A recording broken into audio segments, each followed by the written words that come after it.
Góðu gestir, ég býð ykkur öll hér með velkomin á Rannsóknarþing 2024 og afhendingu hvatningarverðlauna Rannsóknarsjóðs fyrir árin 2023 og 2024. Sigurður Óli Sigurðsson heiti ég og sviðsstjóri rannsóknar nýsköpunarsviðs Rannís og verð fundarstjóri hér í dag. Ég kem í stað Ágúst Hjartar Ingþórssonar, forstöðumanns Rannís, sem átti að sinna til hlutverki en forfallaðist með skömmum fyrirvara. Önnur breyting á áður auglýstri dagskrá að Áslaug Arna Sigurbjörnsdóttir, Háskóla iðnaðar- og nýsköpunarráðherra, forfallaðist einnig með skömmum fyrirvara. Í hennar stað mun Ásdís Halla Bragadóttir, ráðuneytisstjóri Háskóla iðnaðar- og nýsköpunarráðuneytis setja þetta þing. Bæði biðja þau Áslaug Arna og Ágúst fyrir kæra kveðjur til rannsóknarþings gesta og ef ég þekki þau rétt eru þau án efa allavega með annað eyrað á streyminu frá þessu viðburði og því vonast ég til að þeim berist nú mínar batakveðjur. Á rannsóknarþingi eru tekin fyrir stefnumál á sviði rannsóknar nýsköpunar, litið tilbaka og horft til framtíðar. Á hverju þingi settur skýr fókus á tiltekið umfjöllunarefni og í ár yfirskriftin forgangsröðun í rannsóknum.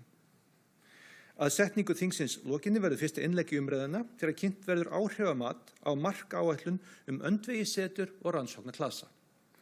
Það mat var framkvæmt af Höllu Þorsteinsdóttur, aðjunkt við Háskólann í Toronto í Kanada og sem einnig forstjóri ráðgjafafyrirtækisins Small Globe og mun hún gera grein fyrir sinni vinnu og niðurstöðum sem komu þessu áhrifamati.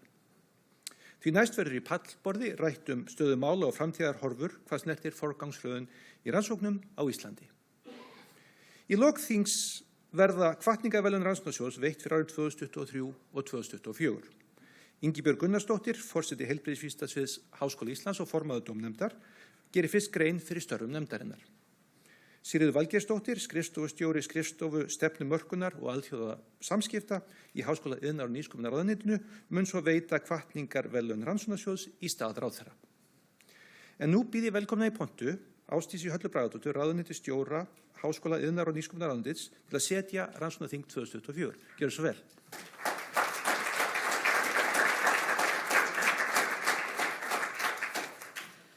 Kæru gestir þingsins, líkt og Sigurður sagði að þá biður ráðherra bestu kveðjur, en besta fólk,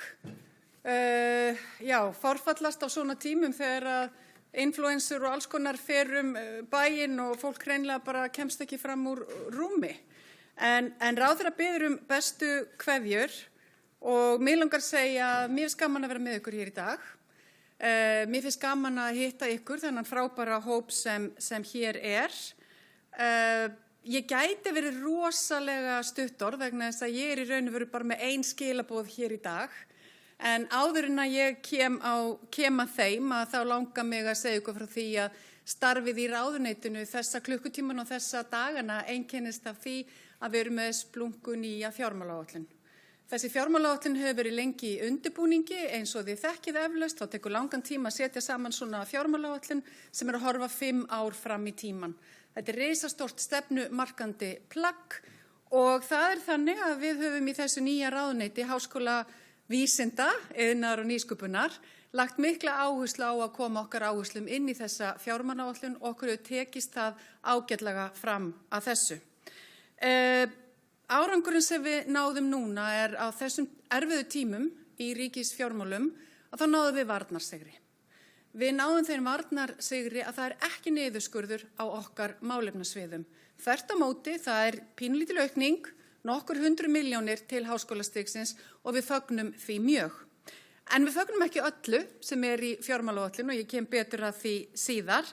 En við ætlum að gleðjast yfir því nú eins og við höfum gert núna undanfarna mánuð og misseri að okkur hefur tekist að ná fram ýmsum framfara skrefum í ráðuneytinu. Okkur hefur tekist að ná fram milljarða aukningu til háskólastigsins og ef við lítum á heildina að þá getum við sagt að framlögin til reksturs háskóla munu héðan í frá þau aukast cirka 3 milljarða til ársins 2029. Það umtalsvert fjármagn og þetta meiri aukning og meiri sókn en við höfum séð langt árabil. Ég get líka sagt að við fögnum ýmiss konar uppbyggingu húsnæðismála háskólana.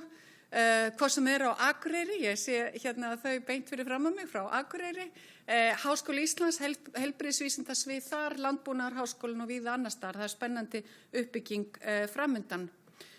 Ég get líka sagt það á næstu dögum erum við að klára nýja árangurstengda fjármögnun háskólana og við þennan hóp hér sem mikinn áhuga á rannsóknum og vísindum að þá lögðum við okkur alveg sérstaklega fram að koma rannsóknum betur inn í árangurstengda fjármögnun háskólana, að það verði meiri umbun til þeirra og fyrir rannsóknir og vísindastarf.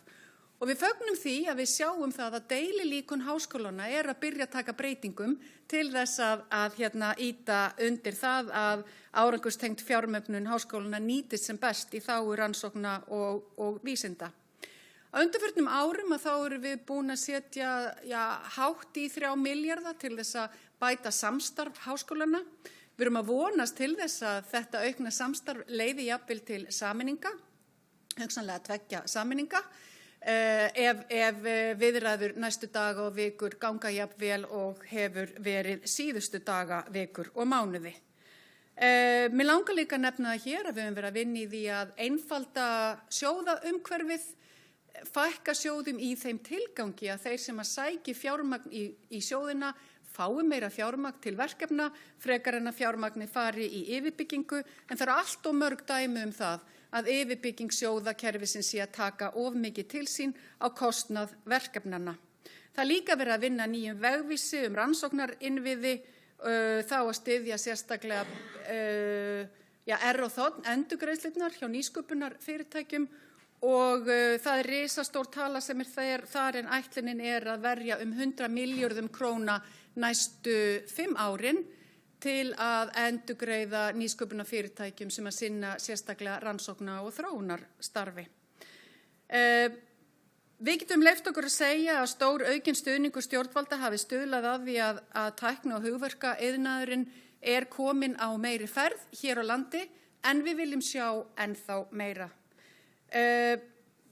Annað verkefni, Horizon Europe, sem að þið þekki mörg og Rannís náttúrulega kann og þekkir betur en allir aðrir, þar aukning og við fögnum því líka. Eitt af því nýjasta að ráðherra fékk samþykkt nýlega að sett verða á fót þverfræðileg rannsóknar nýsköpunaráætlun náttúruvá undir hatti markáætlunar á sviði vísinda, tækni og nýsköpunar og það hefur verið unnið í nánu samstarfið vísinda- og nýsköpunarráð sem nýlega skipað nýtt og við í ráðuneytinu komum að með sterkari hætti en var á síðasta kjörtímabili. En kæru gestir, ég sagði ekki að þetta verið stuttorð og það væru bara ein skilaboð. Og þau í raun og veru þau að okkar mat í ráðuneytinu þá ennþá verk að vinna. Okkur tókst ekki í þessari fjármála áætlun, eitt sem við vorum búin að setja markið á og það var að fá aukið fjármagn í rannsóknarsjóð. Við ætluðum okkur það tókst ekki. Við lögðum áherslu á að rannsóknarsjóður væri að lágmarki í takti við launa- og vísitöluþróun eða verðlagsþróun og við eigum eftir að klára það verkefni. Ráðuneyti vinnur í sprettum, við vinnum í 6 lotum á ári, lota númer 2 á þessu ári, hún hófst í gær og við erum með mjög skýra forgangsröðun. Án þessu tímabili, næstu vikurnar erum við að fara inn í fjárlagagerð og í þessari fjárlagagerð og í þessari vinnu sem framundan að þá setjum við það á oddinn að finna leiðir til þess að efla rannsóknarsjóð. Og ég sagði að lágmarki í takti við launa- og verðlagsþróun að sjálfsögðu viljum við gera ennþá betur en það. Við höfum ekki treyst á því að ræða og flagga því að fjárfesting í grunnrannsóknum og nýsköpun, hún skila sér margfalt betur til samfélagsins. Hver króna hún leiðir af sér þekkingu, ný tækifæri, lífsgæði og betra samfélag. Og það fyrsta sem gerðist á fyrsta starfsmannafundinum okkar í ráðuneytinu, við fengum öll bolla og bollin með þau skýru skilaboð að við ætlum okkur að tryggja það að hugvitið verði okkar stærsta útflutningsgrein enda lykill að lífsgæðunum. Það gerist ekki nema með öflugu rannsókna- og vísindastarfi. Hópurinn sem situr hér, þið eruð fremsta og besta talsfólk rannsókna og vísinda. Við hvetjum ykkur til dáða. Ekki hika við að gagnrýna, ekki hika við að koma með hugmyndir. Við fögnum sérstaklega áherslu á forgangsröðun. Það skiptir máli að við sem ráðuneyti og stjórnvöld fái skýr skilaboð forgangsröðun, ykkar áherslu og hvað þið teljið mikilvægast. Við hvetjum ykkur áfram í þeim efnum. Ekki hika við að vera hávær, ekki hika við að vera gagnrýnin. Við gleðjumst yfir því vegna þess að það hjálpar okkur öllum að ná árangri að umræðan fari fram sem víðast. Okkur full alvara með þessari forgangsröðun sem ég var að lýsa hérna áfram. Við hlökkum til að fá niðurstöðunar af þessu þingi, heyra umræðurnar sem hér verða. Við erum með ykkur í þessu liði og fyrir hönd ráðherra vil ég segja rannsóknarþing 2024 formlega sett. Takk fyrir mig.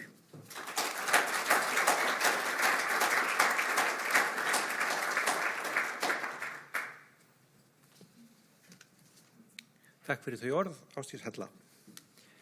Næsti dagskrárliður ber heitið áhrifamat á markáætlun andvegissetra og rannsóknaklasa. Halla Þorsteinsdóttir, aðjúnkt við Háskólann í Toronto, Kanada og forstjóri ráðgjafafyrirtækisins Small Globe, mun segja frá áhrifamati sem hún hefur unnið að undanfarna mánuði.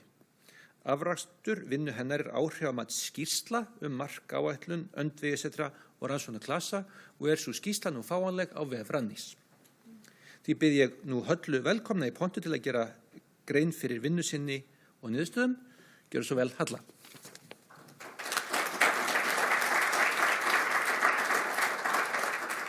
Takk fyrir og það gleður mér mjög mikið að vera á þessum tímapunkti að kynna áhrifamatið fyrir þessu fólki.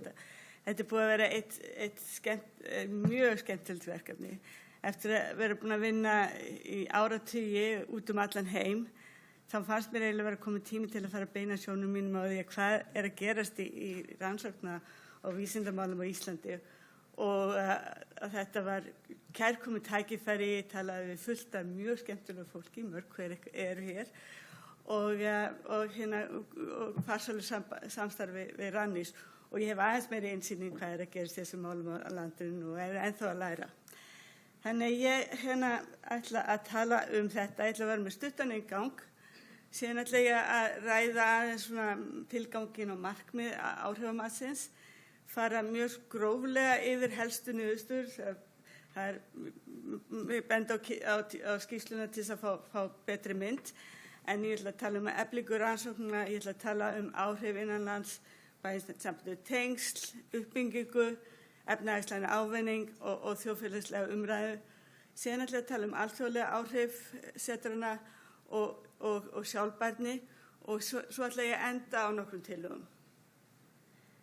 Þannig að Small Globe var falið að gera þetta verkefni. Small Globe sjálfseignarstofnun með aðsetur í Toronto, Kanada og vinnur með stjórnvöldum og alþjóðastofnunum út allan heim, mikið með Sameinuðu þjóðunum til dæmis. Þetta í raun sprotafyrirtæki sem spratt upp af rannsóknum á nýsköpun við Háskólann í Toronto. Þannig snúum okkur markáætluninni. Vísinda- og tækniráð ákvað að þróa markáætlun í desember 2007. Hvatinn var sá að það ýmis vandi sem steðjar að íslensku samfélagi sem þarf að takast á með öflugum rannsóknum og öflugri tækniþróun. Og til þess að þróa lausnir þarf meira fjármagn heldur en gengur að gerist í styrkjaumhverfinu. Það þarf krítiskan massa af sérfræðingum og sérfræðingarnir þurfa að vera í nánum tengslum við ýmsa hagaðila innanlands og utan. Markmið markáætlunarinnar var fyrsta lagi að efla vísinda- og tæknirannsóknir, í öðru lagi að hvetja til árangursríkar samvinnu milli ólíkra aðila innanlands og utan, í þriðja lagi ýta undir verðmætasköpun og fjárfestingu í rannsóknum og nýsköpun í atvinnulífinu.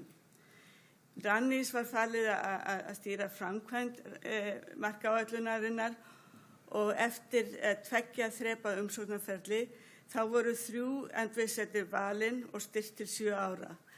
Þetta fyrsta lagi andvegissetur í jafnréttis- og margbreytileika rannsóknum, EDDA, alþjóðlegur rannsóknarklasi í jarðhita, GEORG, Vitvélastofnun Íslands sem hefur verið kallað EEEM og hérna svona smá lýsing á því hvað þau að gera. Edda stofnun við Háskóla Íslands og vettvangur fyrir þverfaglegar gagnrýnar og samtímarannsóknir á jafnrétti í breiðari merkingu. Georg núna sjálfstæð stofnun í tengslu við Háskóla Íslands, ætlaði að vera sjálfbær samstarfsvettvangur og brúa bil á milli rannsókna og jarðhita og notkunar hans.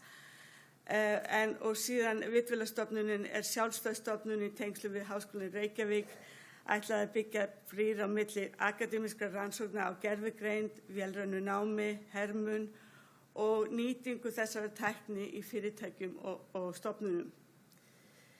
Þannig að tilgangurinn að áhrifamatinu var tvívega. Á fyrsta lagi, tilgangurinn var það að meta hugsanlegan ávinning stjórnvalda af því að styrkja áfram öndvegissetur og klasa. Þetta eitthvað sem Ísland á að gera og halda áfram að styrkja öndvegissetur og klasa? Og til þess að svara þeirri spurningu að þá var sem sagt gott að greina hvort og þá hvernig þau 3 öndvegissetur sem styrkt hafa verið hafi haft áhrif. Hefur eitthvað komið út úr þessu og hvernig hefðu gert það? Þannig markmiðið með áhrifamaturinn að greina hvort og þá hvernig seturinn hafa elt rannsóknir á sviðum sínum, stuðla að skilvirku innanlandssamstarfi stofnana í mismunandi geirum samfélagsins, leitt til verðmætasköpunar og fjárfestingar í rannsóknum og nýsköpun sem falla að þörfum íslensk samfélags og hagkerfis og síðan að stuðla að skilvirku þátttöku í alþjóðlegu samstarfi. Það voru ýmsar aðferðir notaði við þetta áhrifamat, það var rýni á skjölum, það voru lesin skjölum markaáætlunar, það voru lesnar allar ársskýrslur frá setrunum.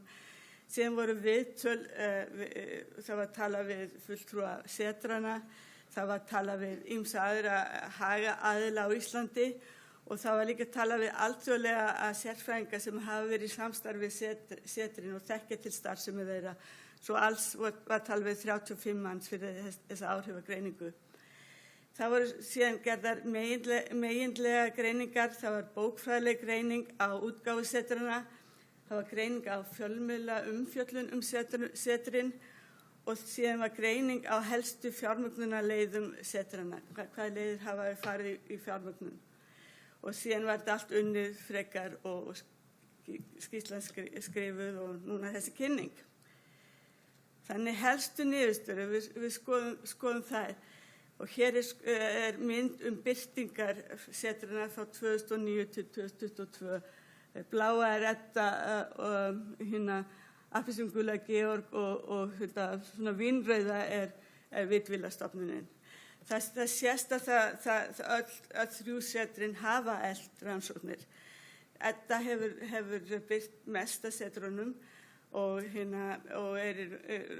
og veru hefur mest akademiska framleiðslu að sínu markmiði. Hin 2 setrin eru meira að stefna notkun og brúa bil og notkun.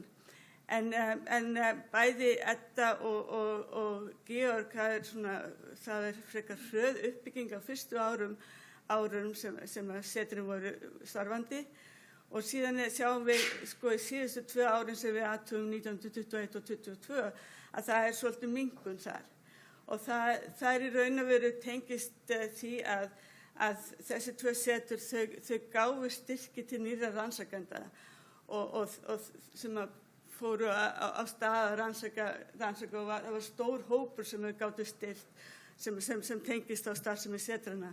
En síðan að markaáætlunin lauk þá hafðu þau ekki gert það að sama marki lengur. Þannig að Vitvélastofnunin hefur ekki þessar sveiflur og heldur áfram og kjarnahópin í öllum setrum hafa haldið áfram að birta.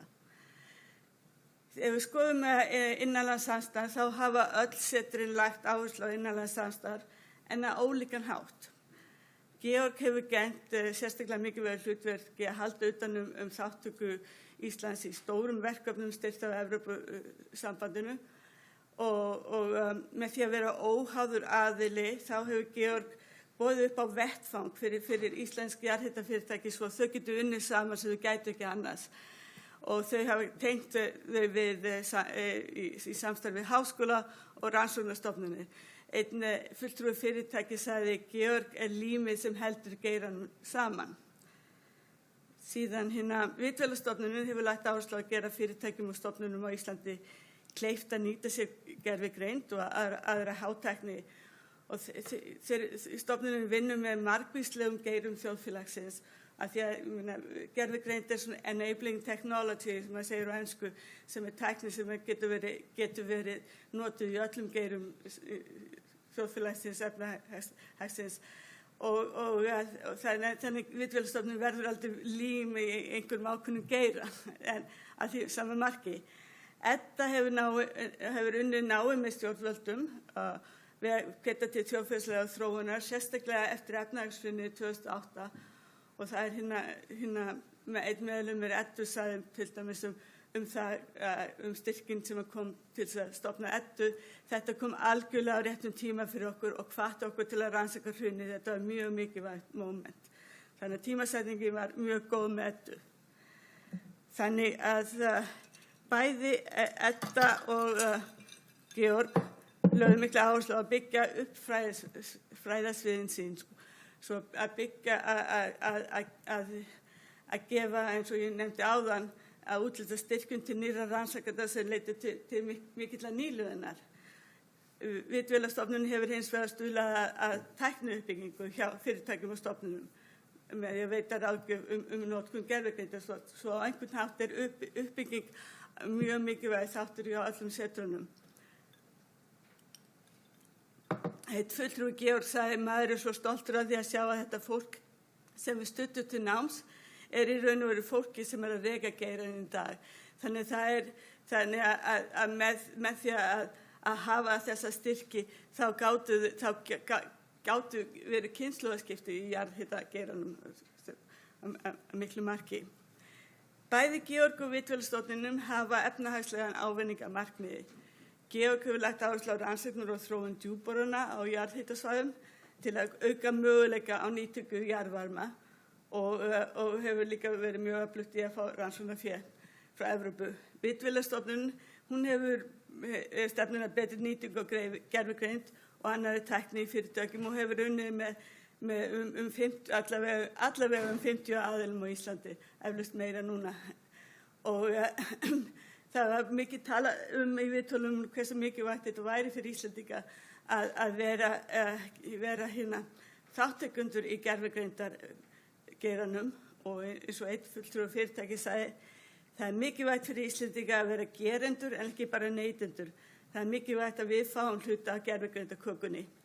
Svo bæði Georg og Vitvælastofnunin þau hafa stutt við þróun sprotafyrirtækja sem mörg hver hafa nú sannað sig og leitt til verðmætasköpunar og fjármögnunar.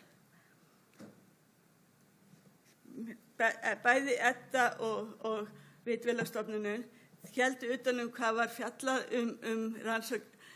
fjallað þau í fjölmiðlum. Og á þessum myndum þá sjáum við umfjöllunina af setrunum í fjölmiðlum á þeim tíma sem að markaáætlunin var í gangi. Og maður sér það að það heilmikil umfjöllun í fjölmiðlum, sérstaklega í útvarpu og í dagblöðum. Og það sem var ofta að gerast var það að það var verið annarkvort að tala rannsóknirsetruna, eins og rannsóknir Eddu og það var talað það voru margar alþjóðlegar rannsóknar sem voru í gangi og þá var oft talað við fulltrúa á þessum rannsóknum, erlenda fulltrúa til dæmis að sérfræðinga í heims, þannig það kom svona innspýting í íslensku umræðu frá fræðaheiminum út allan heim. Á þessum tíma þá var ekki mikil umfjöllun gervigreind á Íslandi. Þannig að ekki heldur annars að séð. Þetta var frekar nýtt og Vitvælastofnunin hún vann mjög ötulega að því að kynna möguleika á gervigreindar. Núna eru kannski fyrirtækin ennþá móttækilegri fyrir þessar umræðu heldur en var þá.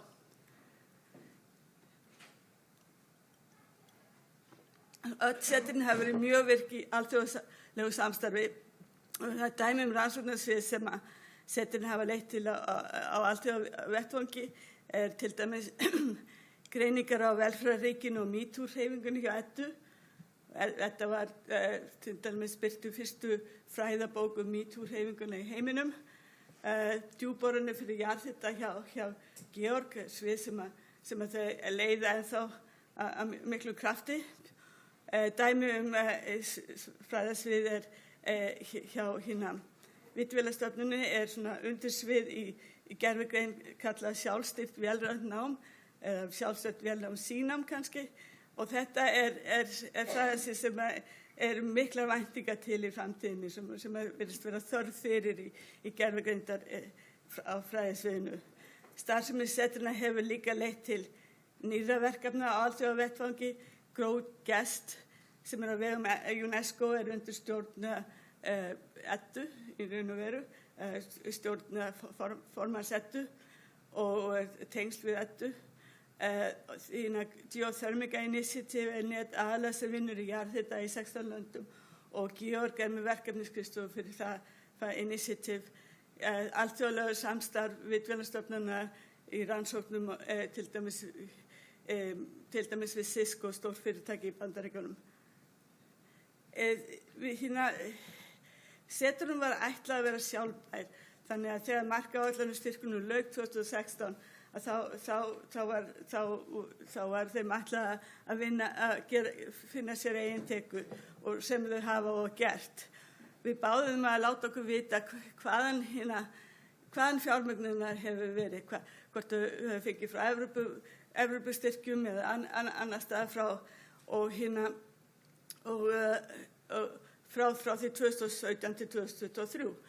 Og við sjáum það að hlutfallslega þá hefur Georg verið mjög mikið rekið af Evrópustyrkjum og hinn setrin hafa líka verið rekin af Evrópustyrkjum kannski ekki svo miklu mæli. Þetta eina setri sem hefur fengið norrænastyrki. Við sjáum það bæði að Vitvélastofnunin og Georg hafa fengið fjármögnun frá því að veita þjónustu bæði til íslenska fyrirtækja og erlendu fyrirtækja. Við sjáum það að Edda hefur hlutfallslega mesta fjármögnun við að veita þjónustu til stjórnvalda á Íslandi. Þannig að þau eru öll í raun og veru sjálfbær. En það kom líka fram í viðtölum að þau eru sjálfbær en ekki alveg eins hátt og þegar þau voru styrkt af markaáætluninni. Það kom fram að það var erfitt að finna fjármögnun fyrir útbreiðslu þættinum í verkum þeirra og það var erfitt að finna fjármögnun fyrir því að hvetja til þjóðfélagslegrar umræðu og þetta mikilvæg verk sem hafa ekki getað verið unnið eins mikið eftir að markaáætlunarstyrknum lauk. Ég ætla að koma með nokkrar tillögur í lokin. Þetta eru tillögur sem eru byggðar á áhrifamatinu og þannig þetta eru tillögur frá mér og Small Globe. Þetta ekki tillögur frá Rannís stjórnvöldum og það ýmsir þættir sem að ráða því hvort að hægt að fara eftir þessum tillögum.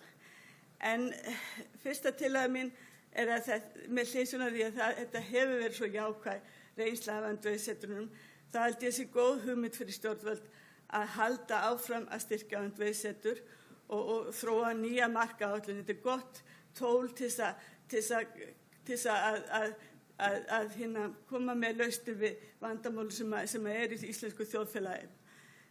Stjórnvöld þurfa á hinn bóginn að velja vandlega og velja takmarkaðan fjölda nýrra setra til að styrkja. Það má ekki setja næstum alla rannsóknarfé í setur, en þannig að það verður að vera balans. En þetta er mikilvægur hlutur af því að styrkja rannsóknir á Íslandi. Til að efla viðleitnissetrana til að leita fjármögnunar, þá ættu stjórnvöld að íhuga að bjóða upp á fulla fjármögnun fyrstu starfssetrana en minnka hana svo seinna meir og reyna að hvetja setur til að fara að leita á annarra miða. Það mikilvægt líka að sýna fram á ábyrga notkun á almannafé og því ætti ný markaáætlun að hafa skýra leiðbeiningar hvað hægt að nota fjármögnunina í og krefjast árlegrar staðlaðar skýrslugerðar. Það líka mikilvægt undir lok fjármögnunartímabilssetrana að meta áhrif þeirra og kanna möguleika þeirra til að verða sjálfbær. Starfsemi núverandi setra í að hvetja til þjóðfélagslegrar umræðu og til að hvetja til nýliðunar á fræðasviðunum hefur verið mjög mikilvæg og þá mæli með því að þetta sé haft í huga með nýjum setrum að leggja áherslu á þessi atriði. Ég mæli líka með því að stjórnvöld haldi áfram að styrkja núverandi setur til að fá fullan ávinning af starfsemi þeirra og einhver til að fjármagna útbreiðslu til almennings og hvetja til frekara þjóðfélagslegar umræðu. Þetta mikilvæg málefni sem eru yfirleitt ekki fjármagnuð með verkefnastyrkjum. Þannig að það þarf að hugsa aðra leiðir til þess. Ég tel líka að það sé mikilvægt að efla þekkingafræði milli nýju setrana og hagaðila bæði í atvinnugreinum og í stjórnvöldum og það sé gott að hafa einhvern formlega mekanisma til þess að það sé góð tenging þar á milli. Að síðustu til að vera í takt við þarfir og óskir almennings þá ættu stjórnvöld að mæla með því að setja íhuga leiðir til að virka almenningi í starfi sínu. Þetta eru málefni sem skipta almenning máli og það er gott að hafa góð input og tengingu við almenning að fást við þau. Ég þakka kærlega áheyrnina.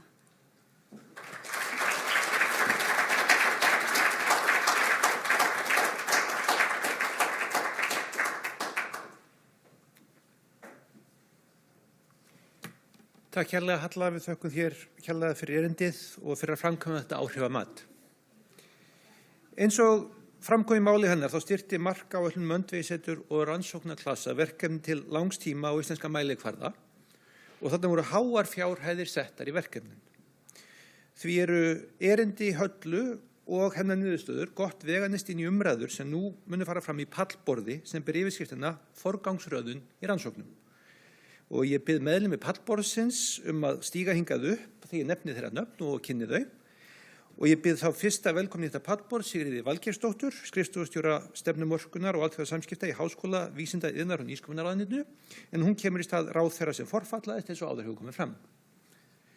Ég bið einnig velkomna Elínu Díönu Gunnarsdóttur, aðstoðarrektor Háskólans á Akureyri og meðlim í Vísinda- og nýsköpunarráði. Hans Tómas Björnsson, prófessor við læknadeild Háskóla Íslands.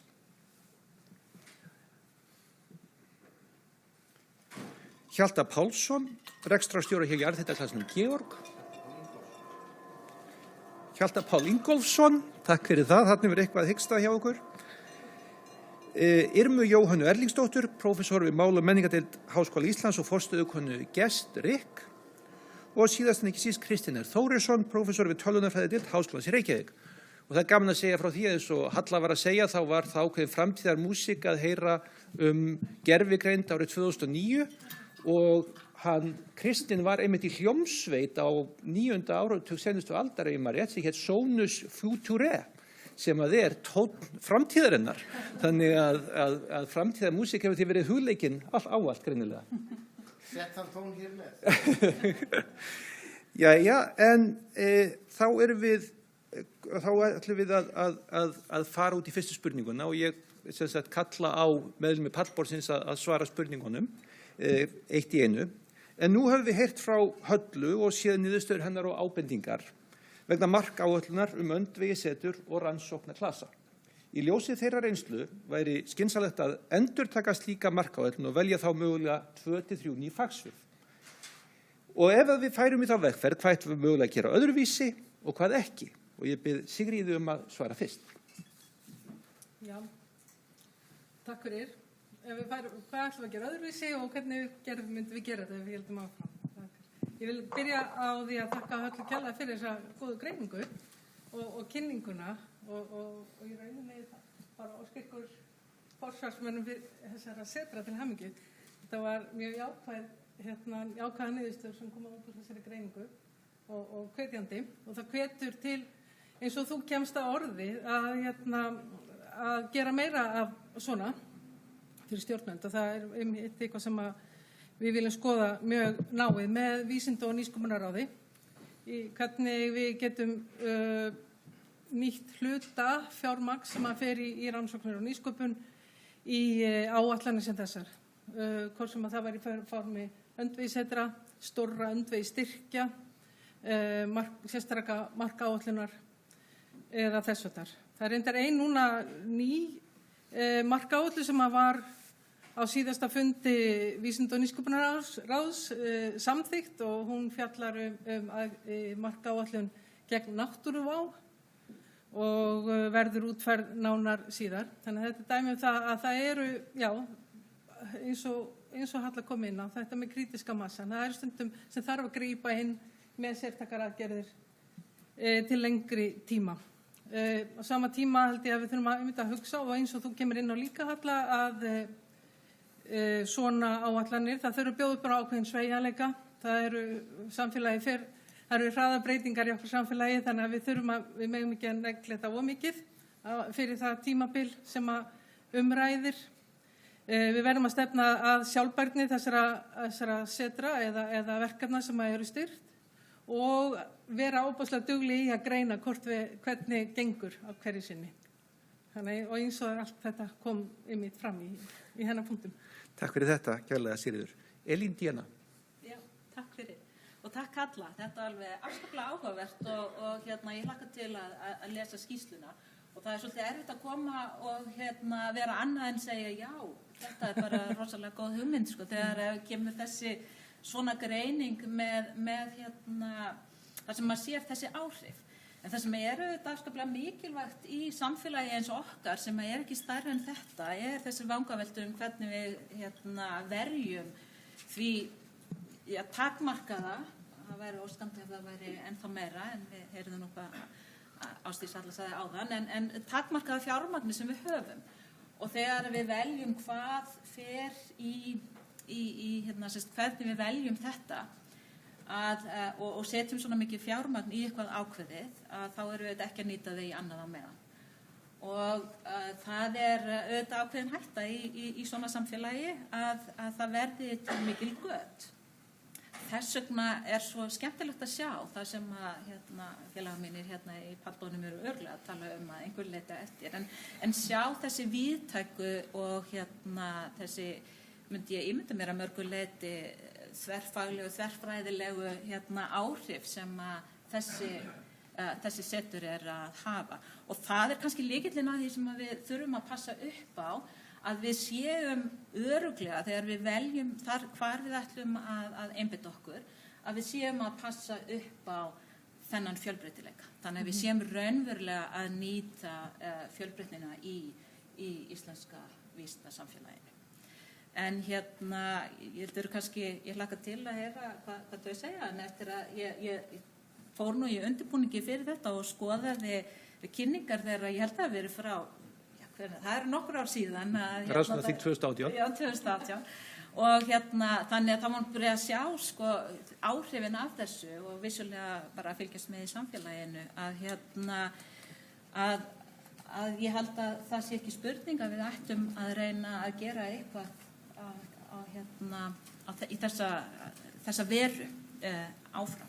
Og ég vil sérstaklega fá að taka undir með sem að Halla sagði með einum af punktunum hennar í þessu samtali, virkjun samfélagsins og samtali við samfélagið. Ef við viljum gera raunverulega vísindi að máttarstólpa í íslensku samfélagi, þá auðvitað viljum við sjá almenning ennþá meira virkan og meðvitaðan hvað vísindi hafa fram að færa. Þakka fyrir þetta, Elín Díana. Hans Tómas. Mér finnst sjálfsagt að setja einhvern pening í markaáætlanir, en ég held að sé mikilvægt að mest af fjármununum komi gegnum samkeppnissjóð, út af því að ég held að það sé svolítið erfitt fyrir stjórnvöld og Rannís og fleiri að vita hvað mest spennandi á hverjum tíma. Og ég meina, ég get gefið ykkur eitt dæmi, til dæmis eins og CRISPR-Cas kerfið, sem nú bara einn stærsta uppgötvun sem hefur gerst. Þetta úr einhverju rannsóknum í bakteríum og það væri ég hvet ykkur til að lesa sögu Emmanuel Carpentier sem þvældist Evrópu að reyna að fá að gera rannsóknina sínar. Endaði í Háskóla sem rankaður verri en Háskóli Íslands og gerði þar þessa stórkostluðu uppgötvun og ég held að hún hefði seint endað á einhverju markaáætlun. Þannig ég vildi bara svona leggja áherslu á og ég held að það sé mikilvægt að sem fæstir hluti séu eyrnamerktir, allt í lagi að setja tímabundið eitthvað, einhver eyrnamerkingu til að leggja áherslu, en ég er hrifinn af því sem ráðuneytið að gera, að reyna að sameina alla þessa litlu sjóði, draga úr yfirbyggingu og eyrnamerkja sem minnst.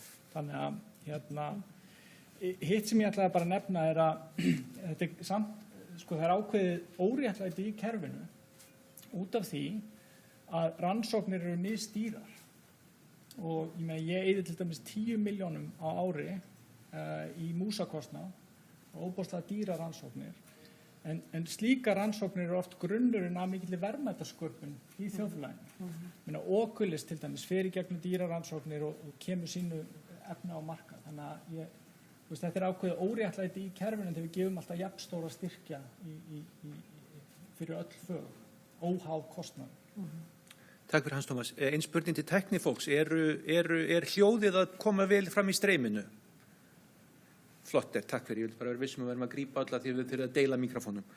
En nú höfum við tækifæri á að heyra frá forstöðufólki setrana sem hérna að vera að tala og því vil ég gefa ykkur orðið og ræða bæði svarið þessari spurningu og mögulega bregðast við að þið viljið einhverja því sem hefur komið hérna fram.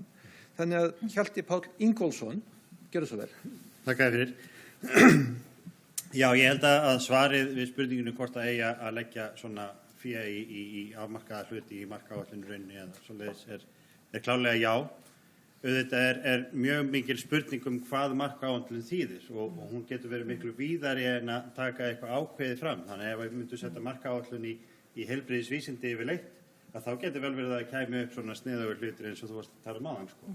Þannig að það er rosalega mikilvægt hvernig það er stilt upp en það er ýmislegt gott sem að kom fram og mjög flotta tillögur hjá þér Halla. Takk fyrir skemmtilegt verkefni að fara í gegnum og það hjálpar manni líka svolítið að bara sjálfum að meta. Ég er náttúrulega búin að vera og við öll reyndar búin að vera forstöðumenn þessara setra frá upphafi.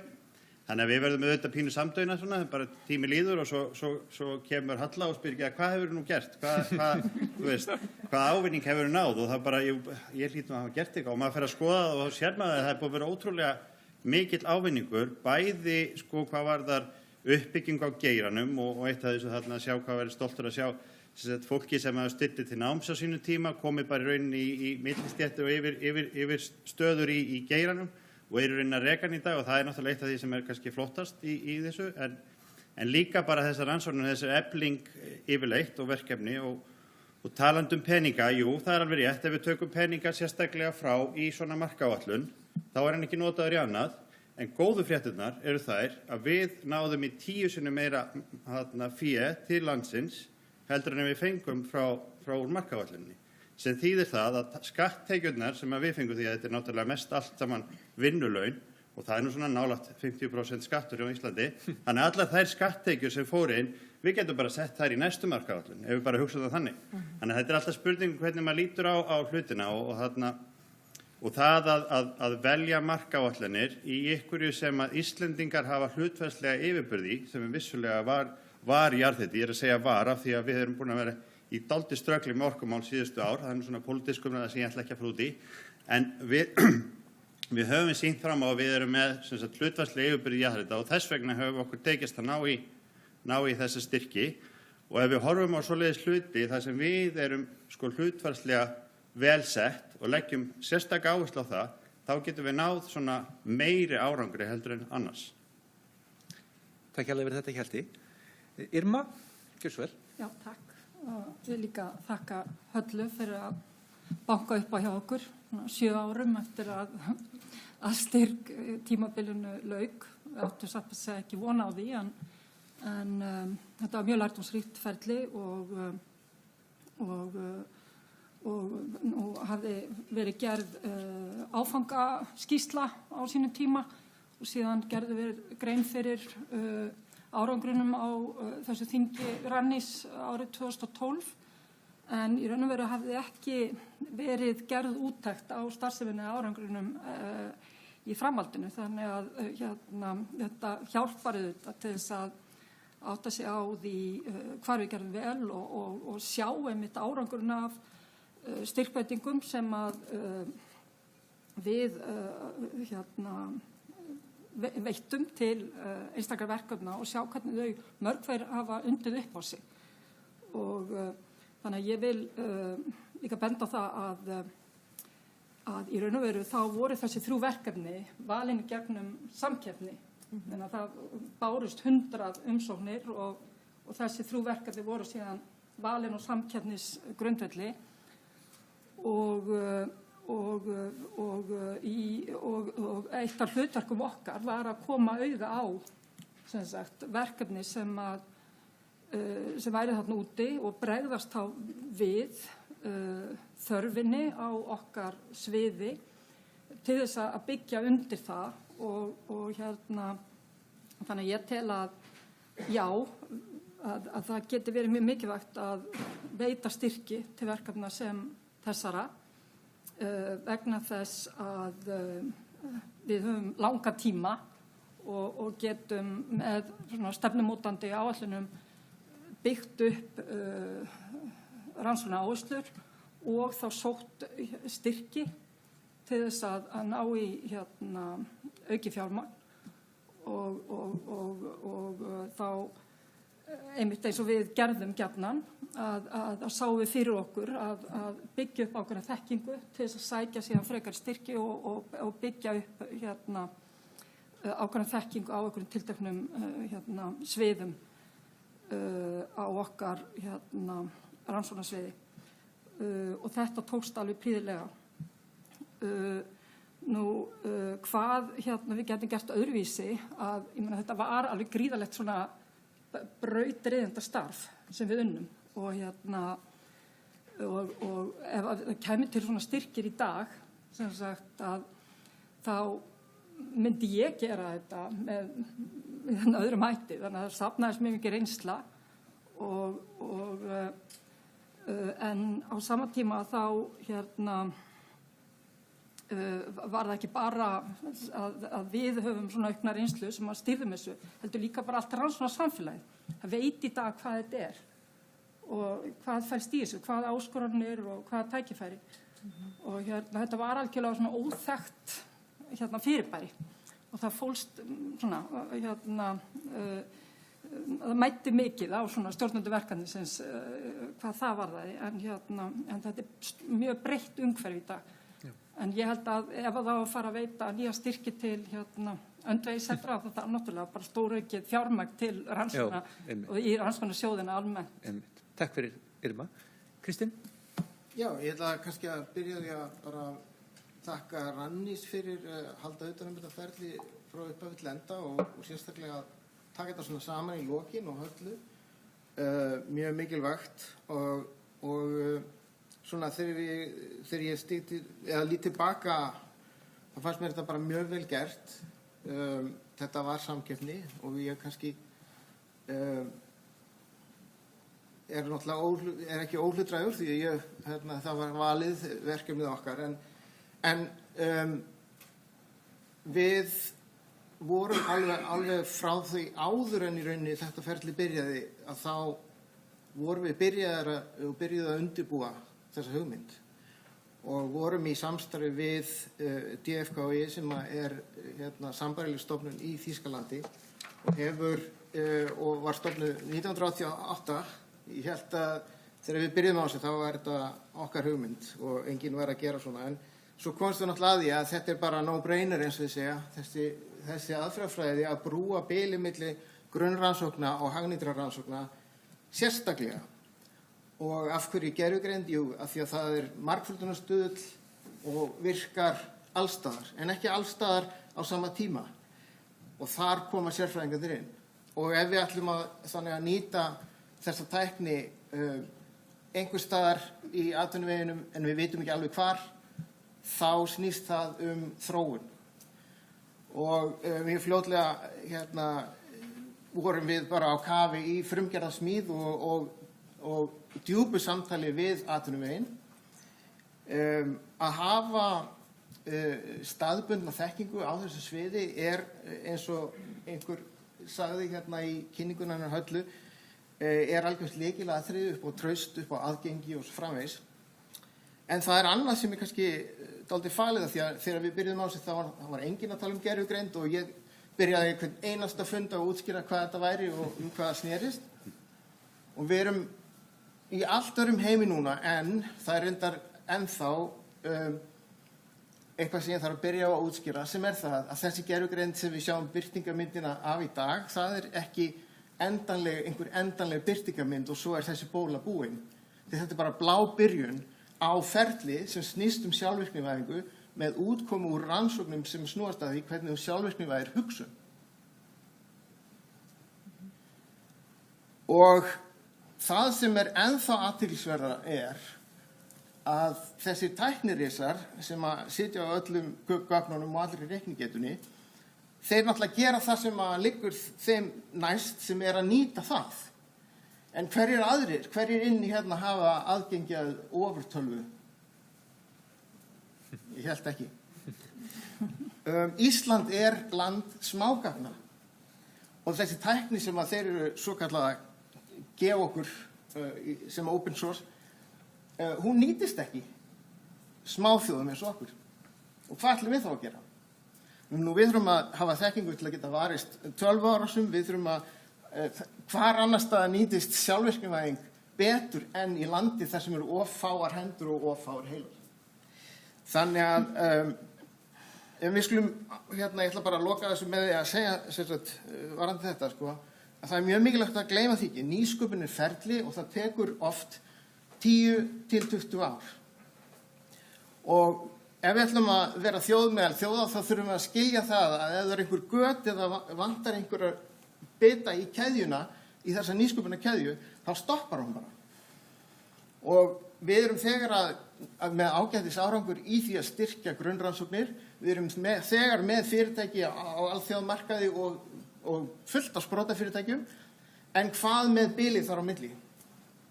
Og þar koma svona stofnanir inn og þess vegna eru allar þjóðir í kringum okkur með svona rannsóknarstofnanir eins og Viðurskiptastofnun og þar stoppa ég. Takk fyrir það, kærlega. Ég bað meðlum í pallborðsins að tala í 1 mínútu sem svar við fyrstu spurningu og það samt, ég erfitt að stoppa fólk sérstaklega þegar að tala svona börnin sín eins og sérstaklega á við fólki vinstra megin og þetta við erum núna, heyrðist mér að sé 3 sinnum búið að kalla ykkur í að ræða þess áætlun, það 12, 18 og núna á 6 ára fresti. Þannig að kannski 2030 komum við aftur og það að tala þetta, en ég efast nú það, þá verðum við vonandi komin á einhvern annan stað og með annað landslag í þessu öllu saman. En til þess en úr því að það svona 2 til 3-földun og stundu 4-földun á þeim tíma sem ég biður um að ræða, þá ætla ég að biður um að tala í 30 sekúndur sem svar við næstu spurningu, ef að það væri hægt. Og hún á þessa leið. Titill þessa rannsóknarþings forgangsröðin í rannsóknum og það með víðari skírskotun en bara markáætlun öndvegisítra og klasa. Við getum líka velt fyrir okkur forgangsröðin í rannsóknarsjóði. Þá erum við ekki að tala nauðsynlega bara faglega eða efnislega forgangsröðun, heldur umfang og tímalengd verkefna sem dæmi. Því vel ég varpa fram nokkrum spurningum og þið bara ráðið hverja þið tækið og hvernig þið svarið. Ætti að forgangsraða eða ramma inn styrkjaflokk í rannsóknarsjóði? Til dæmis hefur fjöldi öndvegisstyrkja verið frá 1 upp í allt að 8 per ár, sem þýðir að það stundum lítill fyrirsjáanleiki í þeim styrkjaflokki. Og mögulega erum við að minnka hvatan til að sækja í alþjóðlegar áætlanir ef við veitum marga öndvegisstyrkja, því að við náttúrulega viljum helst á svona þjóðar grundvelli að við séum duglega að sækja í erlenda samstarfsáætlanir. Þannig að ég bara byrja á Kristni, 30 sekúndur. Já, hver varstu spurningin? 30 sekúndur sem eru raunveruleg mínúta. Þetta raunveruleg mínúta. Það þér mun líða þess að séu 30 sekundur, Já. en það í raun mínúta, þannig ég fer að veifa til þín eftir ég eina náði mínútu. ekki neitt svara því ég var... Þú varst í alvörunni ekki að vera síðastur. Já, þú meinar. Já. Heyrðu, fyrirgefðu, ég vildi bara leyfa þér að vera fyrstur að þið var síðast og sinnast. Þannig ég endurtek spurninguna, ætti að forgangsræðu að ramma inn styrktarflokka í rannsóknarsjóði. Þannig hefur til dæmis fjöldi öndvegisstyrkja verið frá 1 upp í 8, sem þýðir að það lítill fyrirsjáanleiki milli ára. Og við möguleika að minnka hvatan fyrir íslenska aðila til að sækja alþjóðlegar samstarfsáætlanir í rannsóknum ef við veitum marga öndvegisstyrki. Erum við þá í samkeppni við örmstyrki. Þannig að ég geði mínútus hard minute eins og sagt á ensku. Ég fer að veifa höndunum ef við förum yfir. Byrja bara að senasta punktinu, já, svarið mitt við því nei, en það of stuttur tími mínúta til þess að fara í smáatriði með það. En þarna erum við að tala alveg klassist bara stýri vandamál og þar sem að ég að gera sjálfstýrandi námskerfi, sjálfvirk námskerfi, þá hef ég verið að stúdera þetta mjög mikið. Og það mjög mikilvægt í ófyrirsjáanlegum heimi að vera opinn fyrir tækifærum og vera ekki of fastur í því að sem maður hugsaði í fyrradag með það hvað planið manns væri. Því þá missir maður af ýmsu sem hefði geta verið mjög gott. Hins vegar alls ekki hægt, ótækt að vera vafrandi að leita tækifærum einungis og án þess að vera með plan. Þannig að einhvers konar blanda af því að horfa langt fram í tímann og horfa skammt fram í tímann algjörlega nauðsynlegt. Nú, við erum með alveg ágætis strúktúr fyrir grunnrannsókna styrkjum og rannsóknar umhverfi og eftir fylgni og svo framvegis.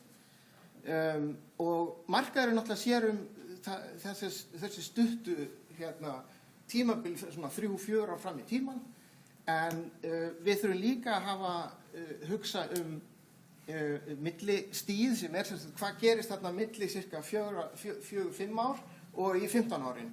Því að vísindarannsóknir til þess að vera byrtanlegar á vísindarannsóknum þá þurfa þær að vera alveg 15 ár fram í tímann, annars þær of hagnýtar. Og til þess við þurfum að hafa fjölbreytileika þar og einmitt svona eins og samkeppnir hugmyndir, en líka láta drífa þetta áfram dálítið af markmiðum og búa til sérstaklega mælikvarða fyrir hvert og eitt verkefni, svo að væntingarnar fyrsta lagi, svo við vitum hverju við getum búist við og hversu langt frá markinu við lendum. Takk fyrir kærlega. Irma.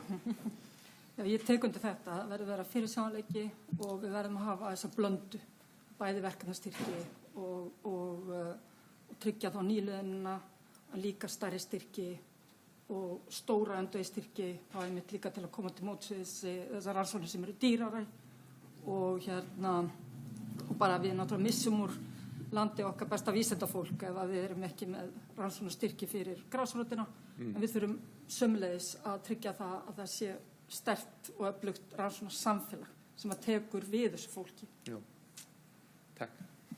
Í rauninni tek bara algjörlega undir þetta að þú veist, þetta þarf að vera ákveðin fyrirsjáanleiki en á sama tíma ákveðið svona flexibility og tækifæri fyrir allar tegundir rannsókna, en það að þetta sé kannski svona einhver nálægt í geðþótt ákvörðun á hverju ári, hversu mörg öndvegi setur við að styrkt þetta árið og hitt árið er auðvitað aldrei gott, sko. Þannig að það sé einhver svona, það sé einhver plan fram á við, mjög mikilvægt.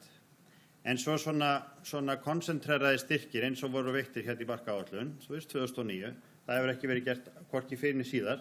Það eitthvað sem við þurfum að horfa miklu meira í og þurfum að gera líka, og það mjög mikilvægt að það sé gert líka, að það sé ekki í staðinn fyrir eitthvað annað, því að við erum ekkert með svo mikið hvort þið sko. Og hitt annað, sko, eins og spurðir, fælir þetta frá sókn í erlendastyrki? Bara nei, það er alveg sama hvað við gerum, við erum bara peanut, sko. Erlend verkefni eru oft bara á stærð við sjóðin okkar, sko. Þannig að þetta bara allt annað. Takk fyrir kærlega. Hans Tómas? Ég algjörlega sammála þessu. Ég held að til þess að fólk geti sótt út þá þarf að fá ákveðið momentum og fólk þarf að geta byggt upp hóp sem hefur ákveðið consistency, sem þú getur viðhaldið, svo þetta ekki alltaf að tapa fólkinu og endur finna upp hjólið. Og ég held að mín skoðun að styrkirnir og stuttir, öndvegisstyrkirnir ætti að vera pottet 5. Ég held persónulega allir styrkir ætti að vera 5 ár. Cover ekki einu svona eitt doktorsnám 3 ár. Og mér finnst líka að matsferðlu og langt. Ég meina, science að færast mjög hratt, að setja inn styrk, býði 6 mánuði eftir niðurstöðu og svo ef þú þarfst að fara annan umgang þá þarfst að býði ár, þetta bara alltaf mikill hægagangur. Þannig að ég held að það séu mikilvægi punktur. Takk fyrir það, Hans Tómas. Elín Díana? Ég sammála þeim. Það gott að vera svona seinni partinn en það bætast alltaf við rosalega góði punktar og þetta fyrirsjáanleiki verður að vera sko upp á ákveðnu marki. Það verður að vera ákveðin sveigjanleiki en þessi fyrirsjáanleiki og ég bara algjörlega sammála því sem Hans Tómas sagði varðandi lengdina. Þetta held ég eitthvað sem við ættum að vera að skoða. En þetta jafnvægi á milli svona stóra öndvegisstyrkja og þessi svona hefðbundu rannsóknarstyrkja sem við erum með, það verður að vera gott. Það verður að vera einhverju þar sem við erum að sjá þessi stærri, dýrari, kostnaðarmeiri rannsóknir sem að þarf að styðja við. En ef við förum ómikið í einhverju ákveðin átt, þá ég hrædd að ákveðin fræðasvið gæti orðið undir í slíku. Þannig að það bara ofboðslega mikilvægt að við höldum líka þessu svona opnu bottom-up rannsóknar sjóði. Þannig að við förum ekki allt og langt í þessa átt þó að það sé mikilvægt og sjálfsögðu fyrir samfélagi eins og okkar. Takk fyrir það. Jæja, Sigríður, nú ert þú seinast til að svara þessu spurningu. Nú hefur fengið alveg bara 10 stykki af viðbröðum við því sem þú sagðir. En nokkuð samhljóma. Já, gjörðu svo vel. Það er ekkert mjög erfitt að vera nokkuð sammála líka því sem fram hefur komið og ég held að við sem einmitt að tala að hvort ekki þarf að vera til staðar. Þetta og hvort sem við erum að tala top-down versus bottom-up eða langa og stutta.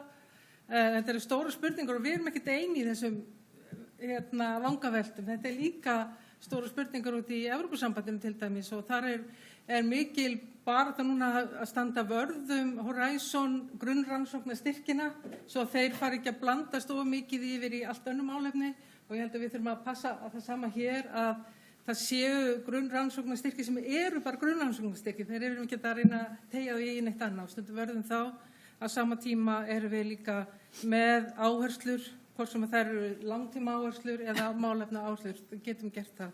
Og það í rauninni svo að markaáætlun, það var enda markaáætlun í kringum COVID samfélagslegar áskoranir og það núna markaáætlun gangi tung og tækni, þannig að það hefur verið tekið frá fjármagn í ákveðna áhersluverkefni og þetta ekki sami sjóður og það sem fyrir til dæmis rannsóknarsjóð, svo það sé tekið fram. Og það heldur mikilvægt að halda þessu aðgrindu. Þannig að hvort ekki þurfa þar að vera til staðar, auðvitað í draumaveröld væri mitt í höfum við nóg pláss fyrir allt þetta óvænta og getum haft sem minnsta íhlutun í það hvað rannsakað og hver verkefnin eru. En svo móti kemur í litla hagkerfi þá og með alls konar áskoranir sem að koma inn samfélagslegra þá þurfum við að líka geta beitt okkur gegn þeim. Takk fyrir það kærlega, Sigríður. Nú höfum við eilítinn tíma fyrir spurningar eða athugasemdir úr sal en því miður þá náðum við ekki að fá mikrofóna, hljóðnema fyrir þannig að þið verða að nota útiröddina og ég skal svo endurtaka spurninguna fyrir það sem í streymi og svo bara biði ég fólkið sem í pallborðinu að veifa ef það mjög spennt fyrir að taka við þeirri athugasemd. Ég sá strax að Erna var komin með hendin upp, já? Já, takk fyrir þetta. Ég náttúrulega sammála því sem þau eru að segja. Kannski það sem brennir á okkur sem erum í grunnrannsóknum núna kannski það sem Ásdís hafði kannski aðeins á í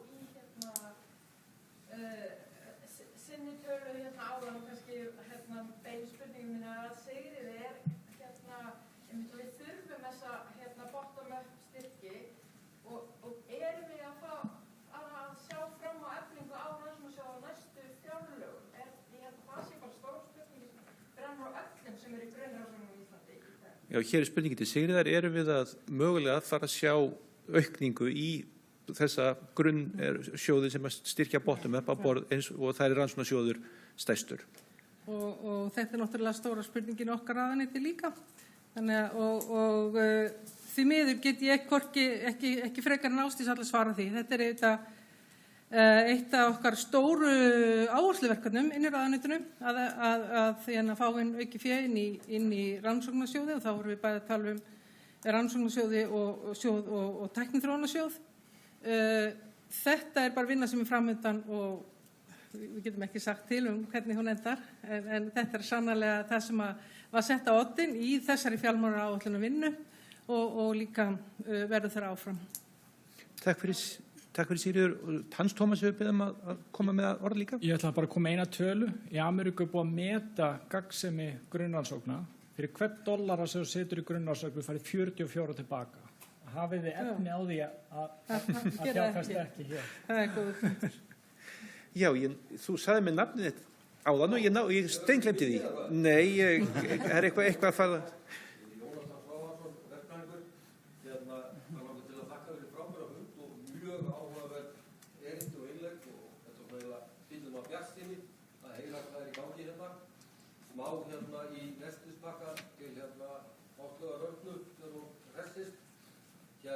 Ég velti fyrir mig bara mati á verkefnum og arðsemi þeirra. Það er eitthvað kostnaður, það væri fjármunir í þessi verkefni. Þegar við metum verkefnin erum að horfa á afleitar tekjur, afleitar ávinning eða erum að horfa þröngt á rekstrar og efnahagsreikning þessara unita. Og þegar ég held að tækifæri sem við höfum út af okkar smæð eru einstök. Inn í heilbrigðisgeiranum, þar sem við vitum að því að þróun sjúkdóma er á fleygiferð, því miður hraðari heldur en tækning, þá eru tækifæri okkar út af smæð, út af okkar innviðum, erfðagreiningu, geðheilbrigðiskerfi og öðru slíku, eða upplýsingum, eru algjörlega unit. Þannig að ég segi bara gangi ykkur vel. Takk. Hér kom spurning sem sagt snýra mati á verkefnum og arðsemi þeirra og bara því sem á afrakstri kannski. Í raun og gera sér grein fyrir ávinningi af því sem er í gangi. Já. Sennilega miklu meira heldur en kemur fram í tölum sem við erum að skoða. Já, þannig að það eru víðari sýn á matið. Já, er hægt að vera með víðari sýn á matið á arðsemi og afrakstri svona verkefna, afleitar tekjur til dæmis og þarna var sérstaklega horft til tækifæri sem Ísland hefur vegna smæðar og mögulega við erum lipur vegna þess og þar var sérstaklega talað um heilbrigðisvísindi og heilbrigðissviði þannig að ef einhver vil grípa þennan bolta þá bara hendi honum yfir hérna til ykkar.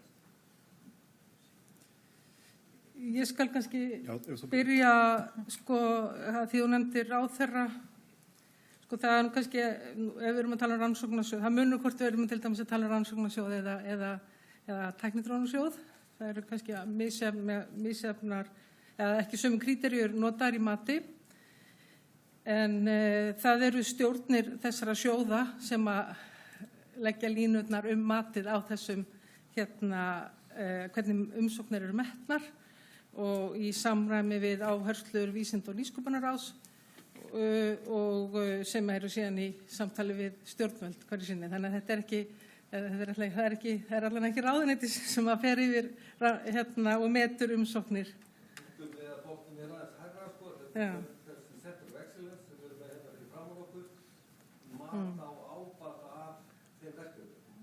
Já, mat og spyrjandi spyr mat á þessum verkefnum sem að nú hafa farið fram er hægt að taka einhvern veginn öðruvísi mat á því, sjáu þið og þá kannski ekki síður þeir forstöðum fólk þessara setra eða hver sem er. Ef ég gríp aðeins boltan bara með það, takk fyrir spurninguna, takk fyrir ábendinguna.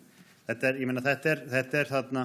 er mjög mikilvægur punktur því að eins og ég sagði áðan að við erum náttúrulega að vinna í jarðhita og Ísland hefur hlutfallslega yfirburði þegar kemur í jarðhita. Ísland hefur líka hlutfallslega yfirburði þegar kemur að smæðinni í rauninni og hvernig Ísland getur verið tilraunastofa fyrir ýmsa hluti. Við vorum tilraunastofa fyrir vetni enda fyrir dálítið mörgum árum. Við höfum alltaf verið tilraunastofa fyrir jarðfræði og jarðvísindi. Við getum og höfum verið tilraunastofa fyrir heilbrigðisvísindi með díkót og öðru slíku. Þannig að þessir hlutir, þar sem að við Íslendingar erum með hlutfallslega yfirburði, það er rosalega gott upp á að hala inn styrki erlendis frá og við erum bara mjög einfalt dæmi um það. Ég eins og ég sagði á 10 sinnum meira sem við fengið inn heldur en var lagt í styrkin til okkar í upphafi Og þetta hefði aldrei gerst nema af því að var búin til þessi krítiski massi af fólki sem að var að fókusera á þetta. Það hjálpaði auðvitað að fá nýliðunum inn, búa til nýtt fólk sem var spennt fyrir nýjum verkefnum og við vorum með 30 eitthvað doktorsnema sem við útskrifumst í gegnum þetta ferli. Þannig að þetta skapar miklu meira heldur en sko einhvert bókhald akkurat verkefni sem slíkt. Eitthvað 7 ára verkefni þið fengu 500 milljónir, ég meina hvað við hugsaði nú að þú getur notað þessi 500 milljónir í eitthvað annað, sko, en þú hefði þá ekki fengið þessar 5 milljarða í staðinn, sko. En ég hvet líka allar til að lesa skýrslu Höllu þetta sem tekur einmitt mjög víða sín á þetta, þar á meðal mannauðum. Nei, ég held að þetta sé bara mjög mikilvægur punktur til að hugsa auðvitað erfitt að meta það kannski í einhverju hefðbundnu og opinberu umsókna eða matsferli við umsóknir. En þetta samt ber að hafa í huga þegar þú setur stóru stefnuna. Ef við ætlum að fara í svona markáætlanir og svoleiðis, þá skulum við hugsa hvar við höfum yfirburði á heimsvísu og nýta þá. Og þeir geta verið í rauninni allstaðar, sko. Ég meina bara ef við hugsaum smæðina, þá getur það sterkt á öllu. Og á kynjafræðum og vitvélum og öllum þessum hlutum. Við erum mjög modern, við erum rík og við erum fá. Og lipur. Já. Agile, ef við erum því það. Heyrðu, hver vil eitthvað taka hennan bolta af? Þessi skjótaði að hérna, þó að við hefum hjá Viturstofnun mikið verið að smíða frumgerðir og vinna með fyrirtækjum í að plana mögulegar viðbætur við vörur og þjónustu, að þá hefur ekki síður verið mikilvægt að bara það samræður sem að fara fram með því og uppfræðsla fyrirtækja á í rauninni hvað hægt og hvað ekki hægt með þessu tækni og ég held að það sé erfitt að meta það til fjár en þeir eru ófá sprotafyrirtækin sem við höfum ráðlegt að nota ekki gervigreind til að leysa einhver vandamál vegna þess að það myndi vera leiða í blindgötu og slík ráðgjöf í rauninni alveg gulls í gildi og við kannski spurðum mörg mann ár í tilraunastarfsemi sem að hefði ekki lent neinstaðar. Þannig að þessi staðbundna þekking og þekking á aðstæðum, sér íslenskum aðstæðum oft, hún mjög mikilvæg líka. Takk fyrir það. Irma, vilt þú bæta við einhverju? Já, kannski bara að þegar við sóttum þennan styrk að þá fengum við úthlutað tæplega helminginn af upphæðinni sem við sóttum upphæðlega. Þannig að við vorum búin að gera áætlunum eitthvað miklu stærra en við bara héldum áfram að þeirri braut og náðum inn mótframlögum til þess að halda okkur minna við þessa áætlun sem við höfum gert. Þannig að þetta skilaði sér alveg margfalt þessi upphæð sem við fengum hana inn upphæðlega og við höfum stutt við ákveðna ímyndasköpun á þessu sviði og við fjölda verkefna sem hafa síðan bara farið sinn veg og skilað bara aukinni þekkingu og ávinningi. Takk fyrir það. Hans eða Elíndína, eitthvað sem þið vildu bæta við? Við getum líka fengið aðra spurningu sal.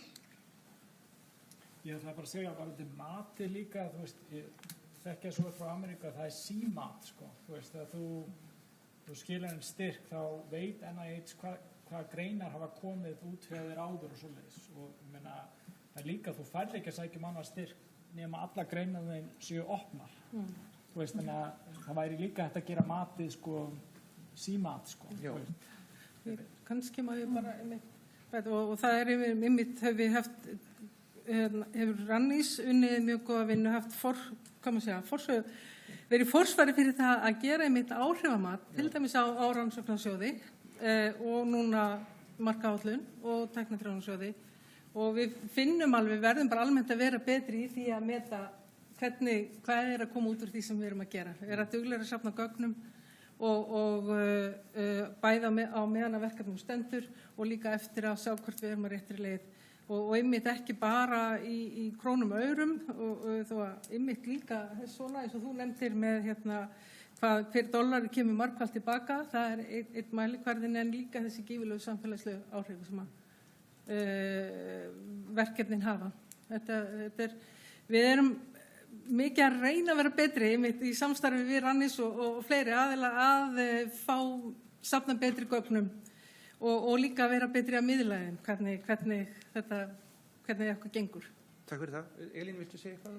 Ég held að varandi þessa spurningu bara þá sé svona komið ansi margt. Ég vildi samt þarf að taka undir það sem að Irma sagði áðan, ekki sem svar við þessu, en bara við sjáum þetta sko langtíma sko í rauninni mat á áhrifum þessa svona áætlana og sem ekki bara í krónum talið, að þrátt fyrir það, sagði Irma áðan, ég lærði líka svo mikið það hvað ég myndi gera og hvað ég myndi ekki gera aftur. Þannig að þrátt fyrir svona áhrif að þá samt sko lærdómsferlið í því hvernig getum við gert þetta öðruvísi. Þannig að ég bara spennt að heyra hvað það væri. En við sjáum að við erum að læra og það mikilvægt að byggja ofan á þetta og þetta sko, ég meina það tegunda verkefni sem við getum verið með og fókuseringu bara mjög mikilvægt að sjá fjölbreytileikann í því. Heilbrigðisvísti fór til dæmis nefnd aðan. Takk fyrir þetta. Nú eru komnar held ég þrjár hendur upp. Halldór, varst þú með höndun uppi? Já, ég líka, það var Björn Leví var líka held ég fyrstur, síðan Björn og síðan var þriðja spurning hér. Við ætlum byrja á Birni Leví og sjá hvort við getum ekki gert þetta ansið hratt, við ætlum að hafa snarpar og góð svör, þannig við tökum ekki meira en kannski svona 10 mínútur í viðbót í þetta spjall. Þannig að Björn Leví, ef þú getur.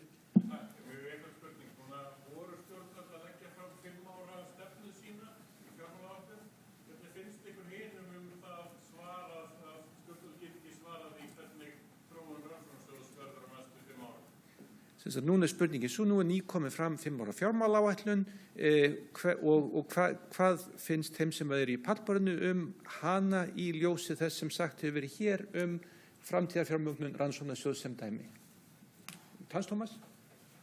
Sko, ég ætla bara að segja þetta sami punktur og Irma komið áðan að við erum í dauða samkeppni við heiminn okkar besta vísindafólk og ef við höfum ekki fyrirsjáleika og ef við höfum ekki fjármuni fyrir grasrótina, þá fer þetta fólk út. Þú veist, á hverju ári fæ ég tilboð að fara eitthvað annað og það mjög auðvelt. Þannig að, þú veist, þetta bara eins og að vera með fótboltaliði. Við ætlum að vera samkeppnishæf, við ætlum að spila í fyrstu deild eða efstu deild, þá þurfum við að draga á og viðhalda okkar besta talent. Pepsi-deildin eða lengi-deildin, það spurningin. Mér langar að bara fylgja þessu eftir. Ég algjörlega sammálaðið að við þurfum fyrir sjáleika, við þurfum auðvitað allt fjármagn og alltaf örugglega aðeins meir en við fáum í hvert skipti, alveg saman hvað við fáum mikið. En fyrir sjáleikin og það að ef það gerð fjármálaáætlun að þá sé henni bara fyllt og hún sé metnaðarfull og auðvitað þarf alltaf að vera eitthvað ákveðið svona sveigjanleiki í henni eins og öðru, þannig að sé hægt að bæta við frekar en að minnka. Og bara fylgja árferðinu og fylgja, þú veist, hvar við höfum tækifæri. Klálega. Takk fyrir. Vil einhver annar grípa hennar bolta? Ég bara kannski þetta að náttúrulega ráðherra hefur skorið niður í rannsóknarsjóð. Það er náttúrulega bara segast þess og peningarnir að fara hluti til fyrirtækja, þeir að fara í tækniþróun og það allt í lagi bland. En sko, það verður að vera einnig öflugt vísindasamfélag því að öðruvísi fáum við ekki góða doktora útskrifaða úr háskólanum og nema það sé þá öflugt styrkjakerfi til rannsókna og ef ekki útskrifa sterkir doktorar að þá er lítið þarna fyrir fyrirtækin að spila úr. Ég kannski bara örstutt við gagnvart spurningu Björns Leví svona eins og hann veit þá annars að ræða 5 ára áætlun, rammaáætlun til 5 ára sem var kynnt í vikunni. Hins vegar eru fjárlög kynnt á hverju ári og gerð fyrir næsta ár og þannig þetta alltaf. Annars að ræða rammaáætlun, í henni þeirri rammaáætlun kemur fram fjármagn til málefnasviðs rannsókna og nýsköpunar eða sem sagt það heitir rannsóknir, þróun og nýsköpun og svo þetta nánar útfært í fjárlögum hvers árs eins og þú þekkir vel og þetta náttúrulega verkefni ársins núna að undirbúa fjárlög næsta árs. Ég held við verðum að halda áfram en ef að þið, Björn Leví, þú getur kannski gripið þau yfir léttum veitingum hér á eftir ef að þú vilt halda áfram að spyrja. Halldór, gjör svo vel.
En við þurfum að hugsa þetta svolítið meira í þessu samhengi.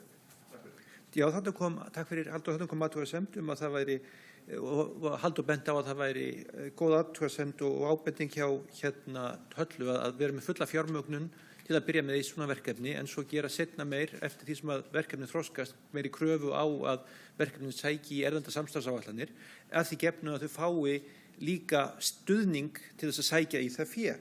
Og hann einnig vildi meina, hann Halldór, að það væri gott og nauðsynlegt raunin að gera reglulega áhrifamat á þessu stuðningsúrræðum sem væru til staðar og mögulega væri líka ástæða til þess að gera úttekt á því opinbera fé sem fer í þetta felti, ef ég má kalla það í rannsóknir og til dæmis nefndi hann sem dæmi að 40 milljarðar á ári fara í háskólana og það mætti spyrja hver eru áhrifin á þeirri opinberu fjárfestingu. Nú veit ekki hvort einhver alveg að íðar í skinnuna að grípa þennan, bæta einhverju við hérna, en ég ætla að gefa ykkur tækifæri til þess.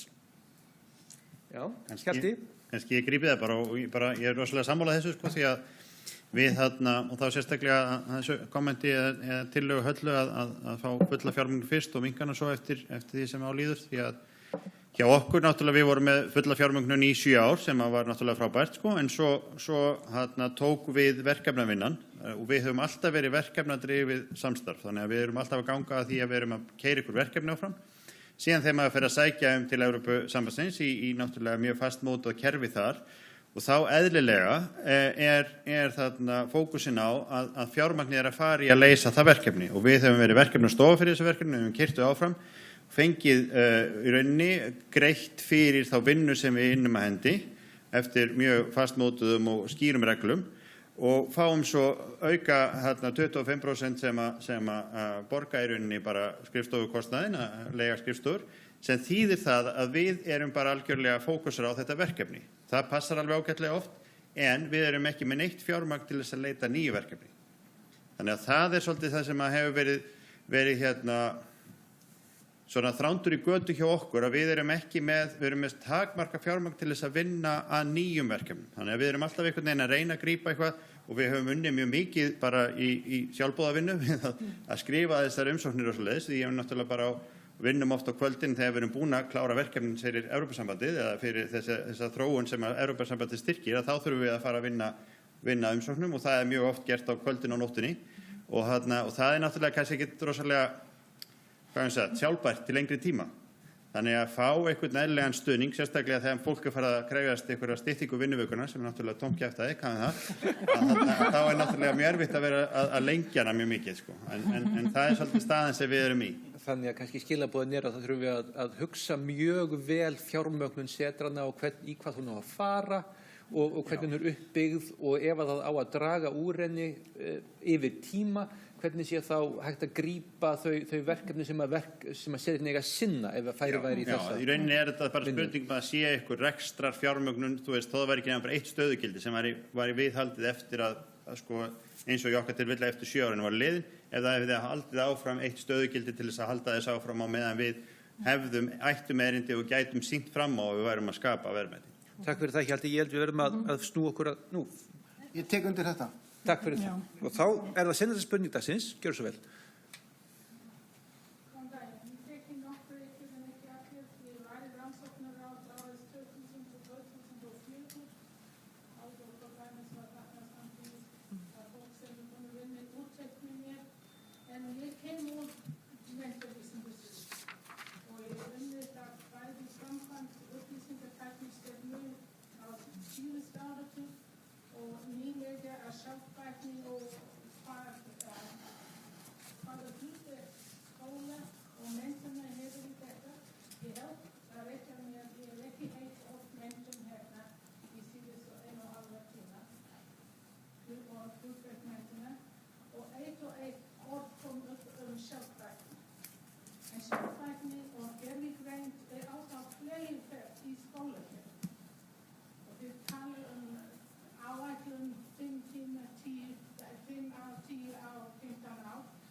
Já, hér kom spurning.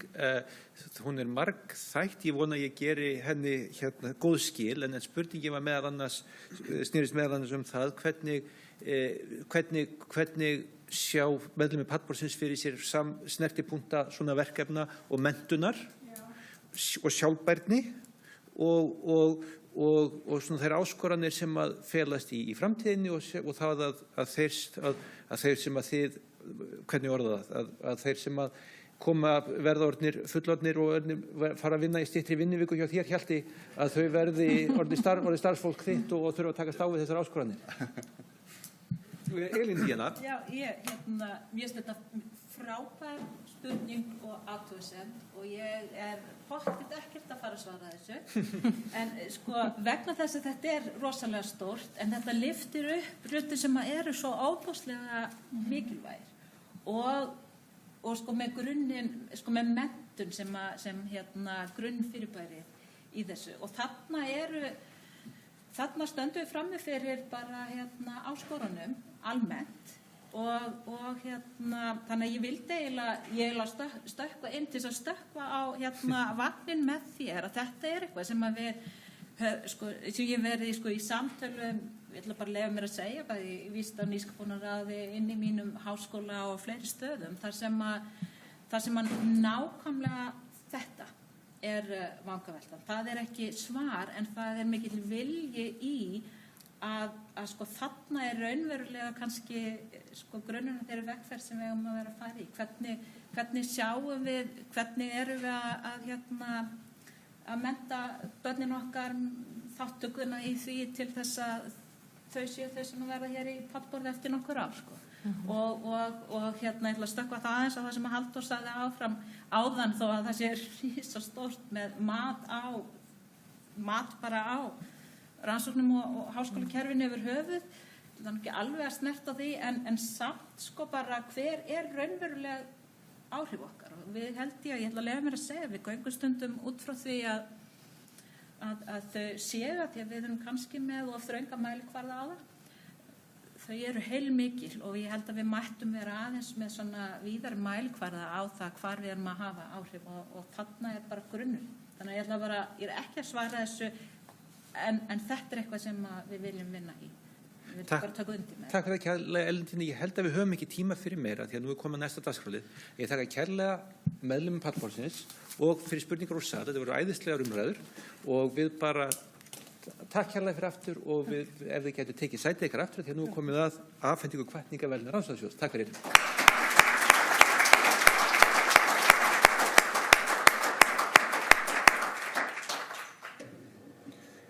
Já, þetta voru áhugaverðar og fjörugar umræður og mikilvægt málefni og þessar umræður munu án efa vera gott veganesti fyrir þær umræður sem nú eiga sér stað málefni styrktarsjóða hins opinbera og við höfum heyrt frá bæði Sigríði og frá Ásdísi Höllu það. En nú komið að afhendingu hvatningaverðlauna Rannsóknasjóðs.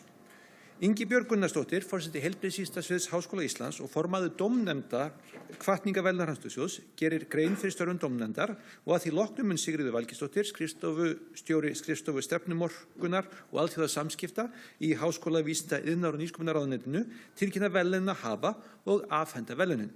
Því bið ég velkomna í pontu Ingibjörgu Gunnarsdóttur. Gjörðu svo vel.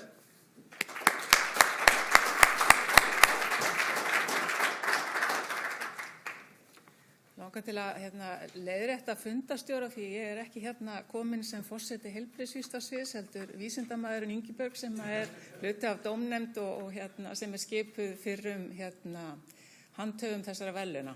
Þannig að það algjör óháð öðrum verkefnum sem ég sinni núna tímabundi fyrir Heilbrigðisvísindasvið eða rektorskrifstofu.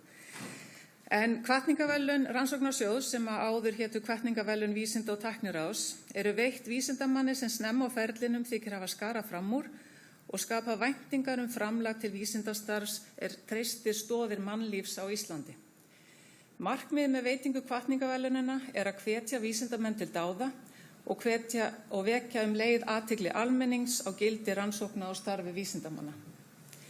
Verðlaunin voru fyrst veitt 1987 og hafa verið veitt nánast árlega síðan þá, en með einhverjum undantekningum og í einhver skipti hafa 2 aðilar fengið verðlaunin sama árið.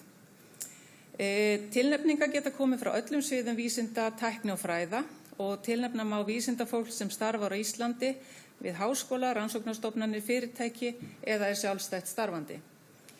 Og öllum sem í aðstöðu til að meta störf einstakra vísindamanna heimilt að senda inn tilnefningar.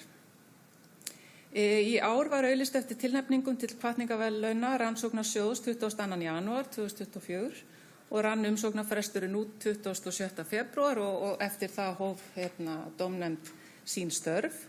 Og eins og áður segið, það eru 5 fyrrum handhafa verðlaunanna sem að skipa þessa dómnefnd. Ég hef sjálf setið nokkrum sinnum í þessari dómnefnd eða tekið þátt í störfunum. Það er alltaf ánægilegt að fá tækifæri til þess að fara yfir náms- og starfsferil ungs íslensks vísindafólks og kynna sér þannig þeirra feril. Og þetta er aldrei einfalt og auðvelt, en í ár var svona lúxusvandamál því að við máttum tilnefna 2 úr hópnum af því að við erum að veita verðlaun núna fyrir bæði árið 2024 og 2023 og 2024 segi ég. En ég vil nýta tækifærið og þakka dómnefndinni fyrir mjög vel unnin störf. Og eftir veitingu verðlaunanna hér í dag að þá eru handhafar hvatningarverðlauna orðnir 40 talsins. Og þess ber að geta að verðlaunafé ríflegt eða 3 milljónir.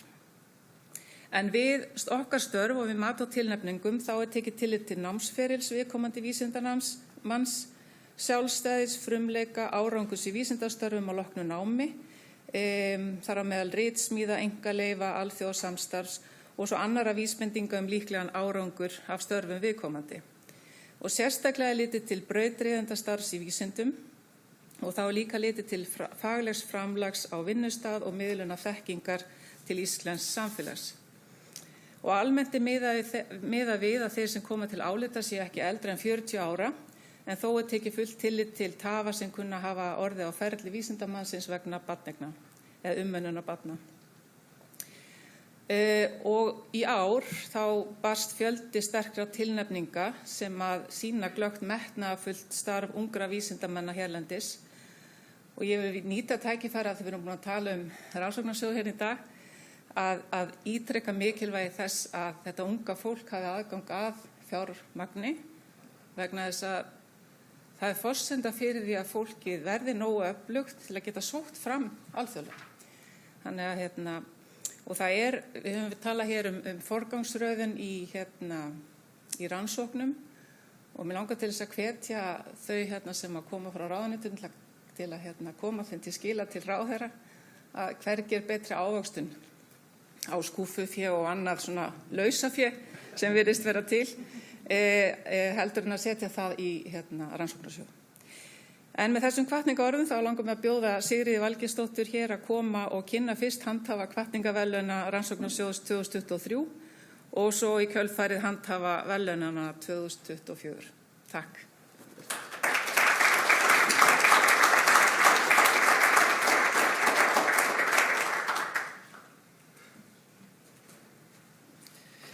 Já, komið sæl. Ég vil nú byrja á því að ítreka kveðjur frá ráðherra sem lagðist í flensu í dag og bæði sérstakar kveðjur til verðlaunahafa og til þeirra sem eru á þinginu. Og á móti þá berum við kveðjur úr þinginu til ráðherra og áskoranir. Við byrjum á afhendingu hvatningaverðlauna fyrir árið 2023 og það er mér mikil ánægja að tilkynna niðurstöðu dómnefndar val á handhafa hvatningaverðlauna Rannsóknarsjóðs árið 2023 og verðlaunin hlýtur í þetta sinn Dr. Heiða María Sigurðardóttir, prófessor við Háskóla Íslands.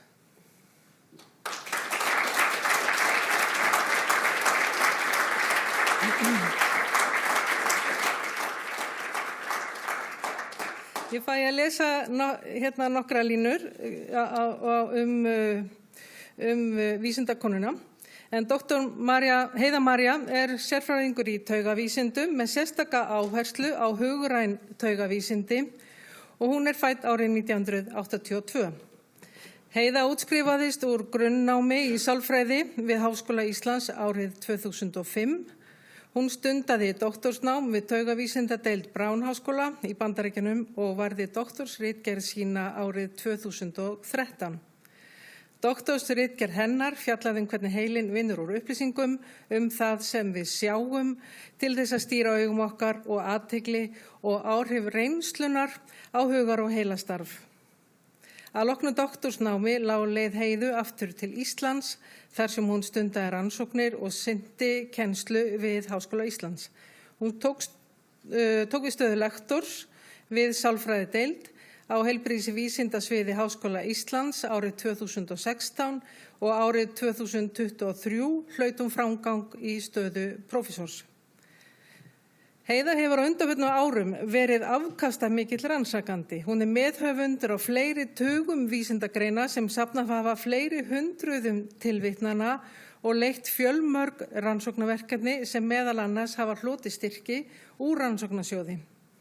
Rannsóknastarf Heiðu einkennist af frumleika og áræðni, meðal annars í nýjungakendum hugmyndum tilurð lesblindu, þar sem hún hefur sett fram hugmyndir og prófað í tilraunum kenningu frávik í starfsemi taugafræðilegra þátta við úrvinnslu skynáreita sem að leiki geta hlutverk hjá sumum sem takast á við þann vanda.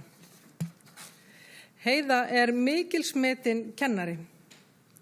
Og hún hefur eins góður stjórnandi í þeim verkefnum sem hún hefur tekið að sér, bæði fyrir deild og svið. Hún hefur lagt mikinn metnað í þróun kennsluhátta og að leiðbeina ungu vísindafólki í rannsóknarverkefnum sínum, auk þess að hún hefur mjög gott lag á að útskýra viðfangsefni sín, svo bæði leiknir og lærðir skilji. Og hún hefur verið ötul við að miðla þekkingu sinni til almennings. Sú áræðni hefur meðal annars skilað Heiðu inngöngu í kennsluakademíu opinberu háskólana árið 2023. Það mat dómnefndar að Dr. Heiða María sé framúrskarandi ungur vísindamaður sem sýnt hafi fram á sjálfstæði, frumleika og árangur í sínum rannsóknum og unnið ötulega að miðlun þeirra, jafnt innan fræðasamfélagsins sem utan. Hún sé því verðugur handhafi hvatningaverðlauna rannsóknarsjóðs árið 2023. Við biðjum Heiðu að koma hingað upp.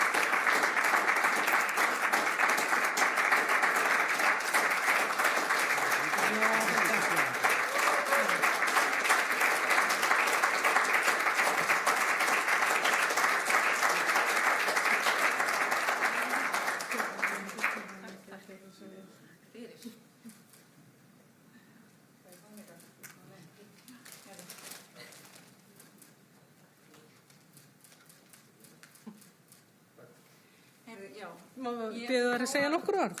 Ég ætla að fá að segja örfá orð. Ég veit ekki alveg hvað ég gera þetta. Já.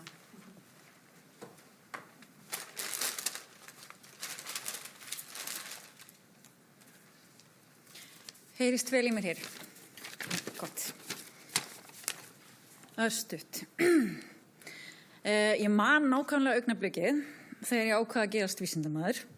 Ég var 14 ára og fór í bíó á myndina Kontakt, þar sem Jodie Foster lék stjörnufræðing sem var að leita lífi á öðrum hnöttum og ég var hugfangin og ég fekk svona einhvern veginn hugljómun, mér fannst ég hafa orðið fyrir einhverju stórkostlegri upplifun, bara vá, þetta ætla ég að gera. En fræinu hafði náttúrulega verið sáð mörgum árum áður. Mamma mín, Ásdís Birna Stefánsdóttir, hafði einstakt lag á að leiðbeina og kenna og hvatti mig til þess að beisla sköpunarkraftin. Og hún leiði mig líka sem krakka að komast upp með að setja upp alls konar tilraunir sem oft á tíðum innifólu einhvers konar ógeðslegt sull og vesen. Ég fylgdist með pappa mínum, Dr. Sigurði H. Magnúsinni, brenna fyrir sínum vísindum og aðstóða hann einstaka sinnum við að mæla og skrá eða minnst okkur reyndi að vera ekki fyrir. Og hann duglegasti og heiðvirðasti maður sem ég þekki og minn allra helsta fyrirmyndi í lífinu. Svo var ég þess heiðurs aðnjótandi að kynnast tilvonandi manninu mínum, Birni Leví Gunnarsinni og við höfum gengið gegnum lífið saman í næstu því 25 ár og hann hefur ávallt haft trú á að ég geti allt sem ég vil taka mig fyrir hendur. Hann hefur stutt mig alla tíð og elti mig til Bandaríkjanna svo ég geti stundað mitt doktorsnám og þar eignuðust við okkar yndislega son Alexander Arnar og allnokkrum árum síðan bættist við dóttur okkar Ársól Ísafold. Og að standa hér og taka við þessum verðlaunum svolítið svona sturluð tilfinning og ég hugsi yfir öllu blóðinu og svitanum og tárunum síðustu 2 áratugina en að sama skapi þá ég svo meðvituð þau ótrúlegu forréttindi að fá að vinna við það sem ég brenn fyrir. Að fá að starfa við það að vera forvitin, að hugsa og að skilja. Þannig að takk elsku fjölskylda, takk elsku bestu vinir mínir, takk kennarar og samstagsfélagar og mínir frábæru nemendur, takk rannsóknarsjóður og takk þið öll.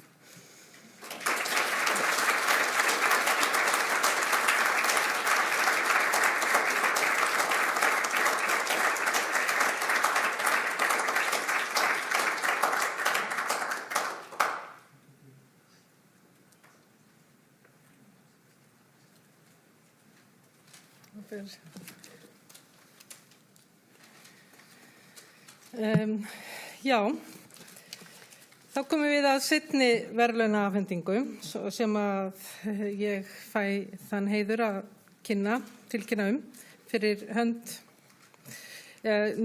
tilkynna niðurstöðu dómnefndar fyrir hönd ráðherra og það eru hvatningaverðlaun Rannsóknarsjóðs fyrir árið 2024. Og verðlaun þessa árs hlýtur Dr. Þórhildur Halldórsdóttir, lektor við sálfræðideild Háskólans í Reykjavík.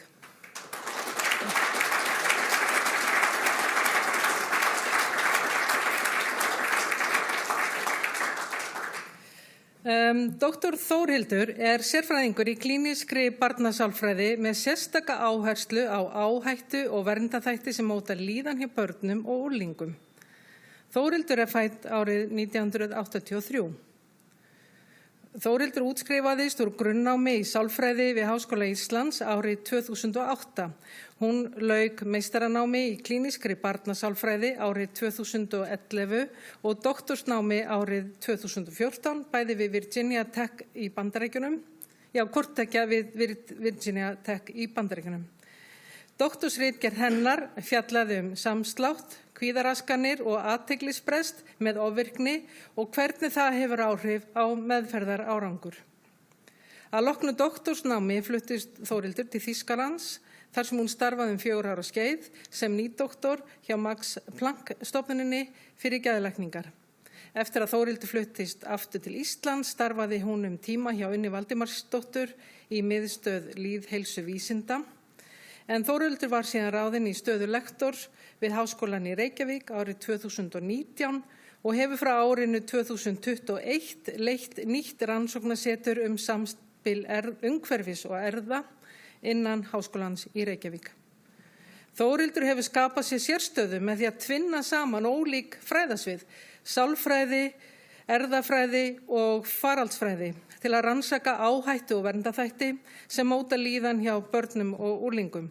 Hún hefur skarað fram úr í rannsóknum sínum og verið meðhöfundur á tæplega 40 greinum sem hafa safnað tæplega 2000 tilvísunum auk þess að leiða fjölmörg rannsóknarverkefni sem hlotið hafa styrk bæði úr innlendum og erlendum rannsóknarsjóðum. Þórhildur einnig ötul á sviði vísindamiðlunar og hefur reynsla hennar og þekking skipt sköpun í miðlun vísindanna til almennings í íslensku samfélagi. Í því samhengi má nefna umfjöllun í fjölmiðlum afleiðingar COVID-19 heimsfaraldursins og samkomutakmarkana á líðan ungmenna.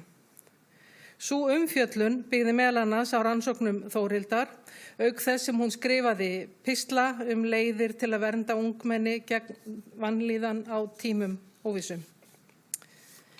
Það mat dómnefndar að Dr. Þórhildur sé framúrskarandi ungur vísindamaður sem sýnt hafi fram á frumleika, sjálfstæði og árangur í sínum rannsóknum og unnið ötulega að miðlun þeirra, jafnt innan fræðasamfélagsins sem utan.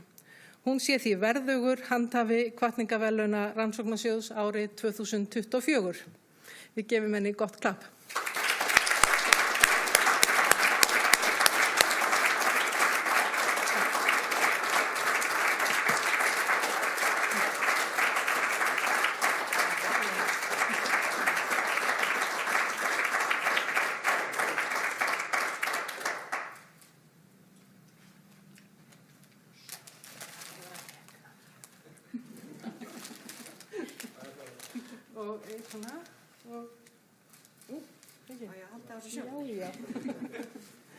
Má bjóða þér að segja nokkuð? Já, það.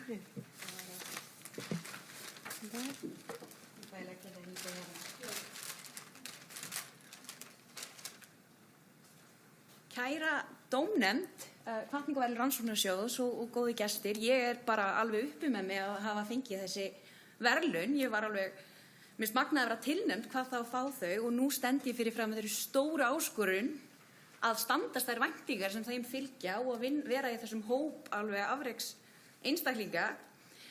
En mér langar sérstaklega bara að þakka fyrir þær fyrirmyndir sem hafa verið í mínu lífi. Ég hef verið svo ótrúlega lánsöm að vera umkringd bara sterkum og klárum konum alla mína ævi, bæði í mínu persónulega lífi og akademíska ferli. Í mínu persónulega lífi hafa þessar konur kennt mér þrautseigju, vinnusemi og sköpunargleði sem nauðsynleg fyrir vísindin og mínir akademísku mentorar og samstarfskonur hafa fylgt mig af innblæstri til þess að halda áfram og ég hef lært svo mikið af þeim. En ég vil líka taka það fram að það hefur verið mjög mikilvægt fyrir mig einmitt að þegar það kom að barneignum hjá mér, ég á 3 börn, þá hefur viðmót þeirra alltaf verið bara mjög jákvætt og bara frábært sem nauðsynlegt fyrir allar ungar vísindakonur. Þannig ég einstaklega þakklát þeim fyrir það. En svo verð ég auðvitað að þakka fjölskyldu minni og sérstaklega manninu mínum, Kára Helgasyni, sem hefur verið með mér í námi og við höfum átt mörg deytin þar sem við erum á kaffihúsi að vinna. En þetta rómantík fyrir okkur, það kannski ekki fyrir alla. En mín fjölskylda hefur verið bara mína klappstýrur í einu og öllu sem ég geri og það alveg ómetanlegt. Og svo verði ég náttúrulega klárlega líka að minnast á foreldra mína og tengdaforeldra sem hafa verið okkur bara þvílíkur steinn og steinn stóð í öllu þessu ferli sem námið og sérstaklega í barneignum þar sem þau hafa hlaupið í skarðið þegar ekki neitt leikskólapláss að fá. Þannig að án þeirra hefði ég klárlega ekki geta verið í vísindum almennt. Þannig ég ætlaði bara að þakka aftur fyrir mig. Bara takk.